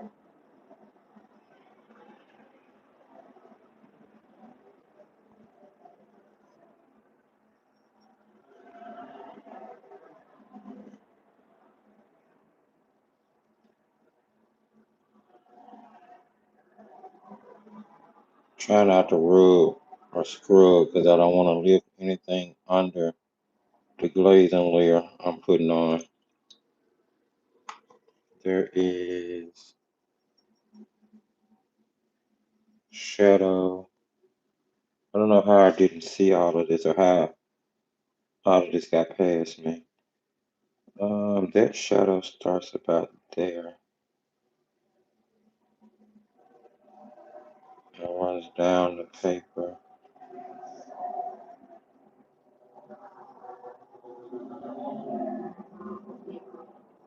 You see, it takes both the shadows and the highlights to really bring it out.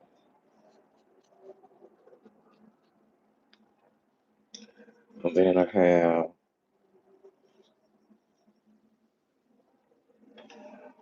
this almost makes a U. It's kind of funny how that is. Starts about the same place too. Okay, we'll make it do what it do.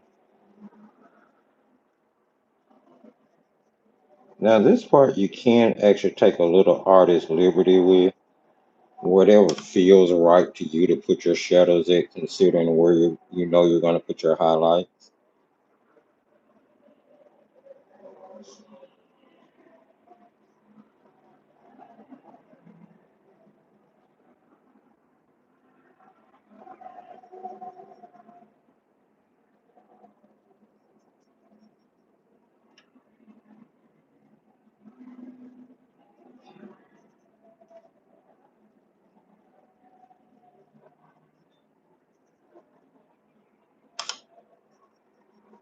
So I'm just going to go back and forth with my shadows and my highlights until I get my jar looking as realistic as I want it to, or as jar-like as I want it to. Let me see it like that.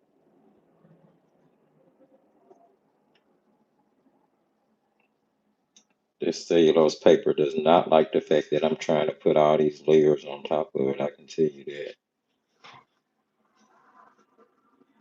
Does not like that fact at all. But it's okay. It's going to have to deal with me because I'm going to keep layering until I get this the way I want it.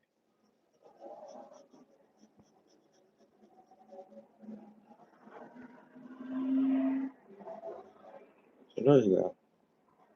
Take your time.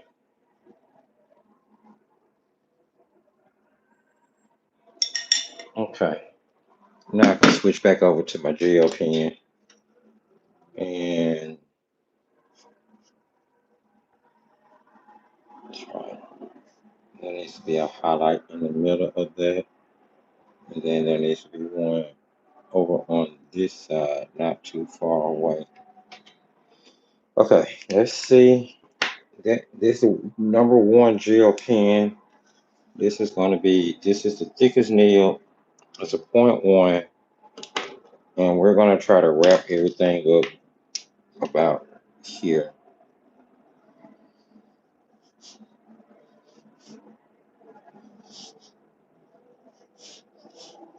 We're adding on all of the extras now.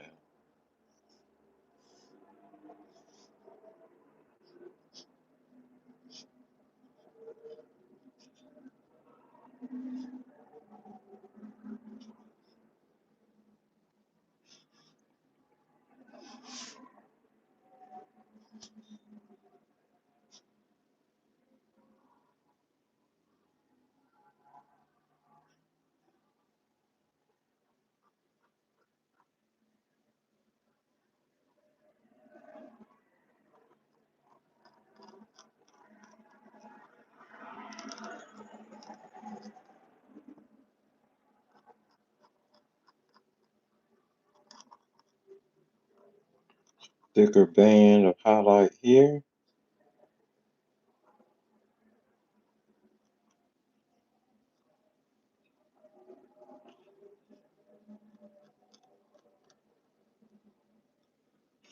And down.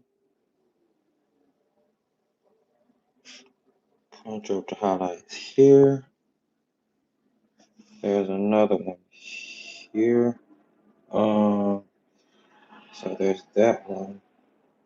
There's that. Then there's this one, which is like just below.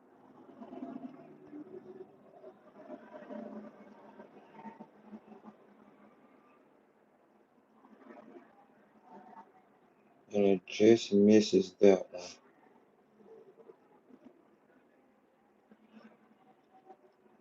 It comes down. Actually, it comes down about the same width all the way down.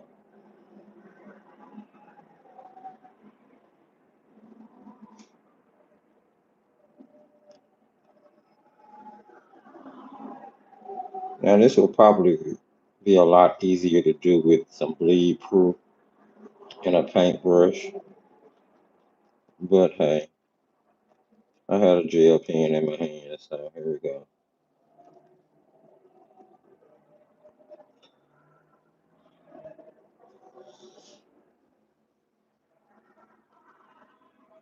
Not too bad. Not too bad at all.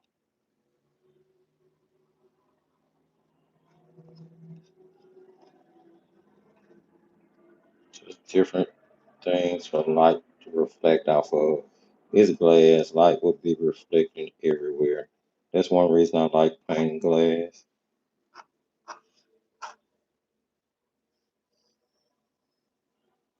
I'm not quite sure how much would be in the very front of the glass, considering the light would kind of pass through it. Maybe there would be a small glaze on the front, but I don't want to put it there and mess it up, so I'm not going to. I think we get the picture that this is glass.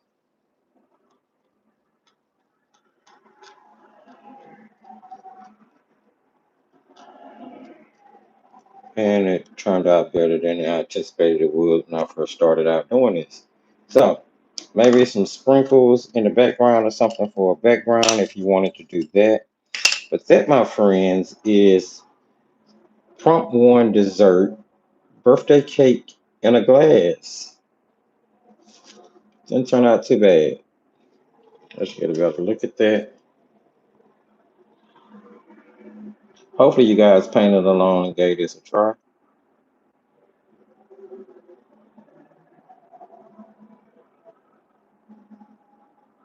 Yeah.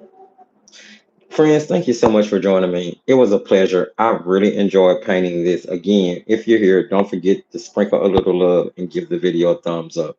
I will see you guys back here this evening at 6 p.m., which is not too long from now, to tackle our next illustration, which is our grabby watercolor calendar painting for the month of December. I just wanted to make it an open all. Keep in mind, this upcoming Wednesday, we'll have the pre-recorded video dropping for our holiday gift guide, where I will be making a plethora of suggestions of good quality, economical budget friendly products for the most part. Let me throw that in there. For the most part, um, that you may want to consider for yourself, or maybe for a loved one, or a fellow love artist, or a fellow artsy friend for this holiday season. Whether you celebrate Christmas or not, even if you're just giving a gift for the sake of giving, maybe there's something on their list that'll pique your interest. So definitely stay tuned for the holiday gift guide, which will drop this upcoming Wednesday. This upcoming Friday, we're going to have the drop of the Tonic Professional Watercolor Review. Of course, that is like the third or fourth brand in our American watercolor line, produced right here in our very own St. Louis, Missouri. Yeah, St. Louis, I believe. I've been painting with them for a while now. Basically, sort of kind of throughout Thrifty Pastel month, I've done, although most of them are 4x6, I've done about 4 or 5 paintings with them at this point. I think I'm finally ready to offer my opinion on those paints. So that'll be this Friday, dropping pre-recorded at 10 a.m. And of course, we'll be right back here next Monday, all the way live at 11 a.m. Central Standard Time. Set your dial, set your clocks, set your calendars, turn on your alarms. And I'm going to see you back here next Monday morning. Until then, remember, as I tell you at the end of every single video, my friends, just keep creating.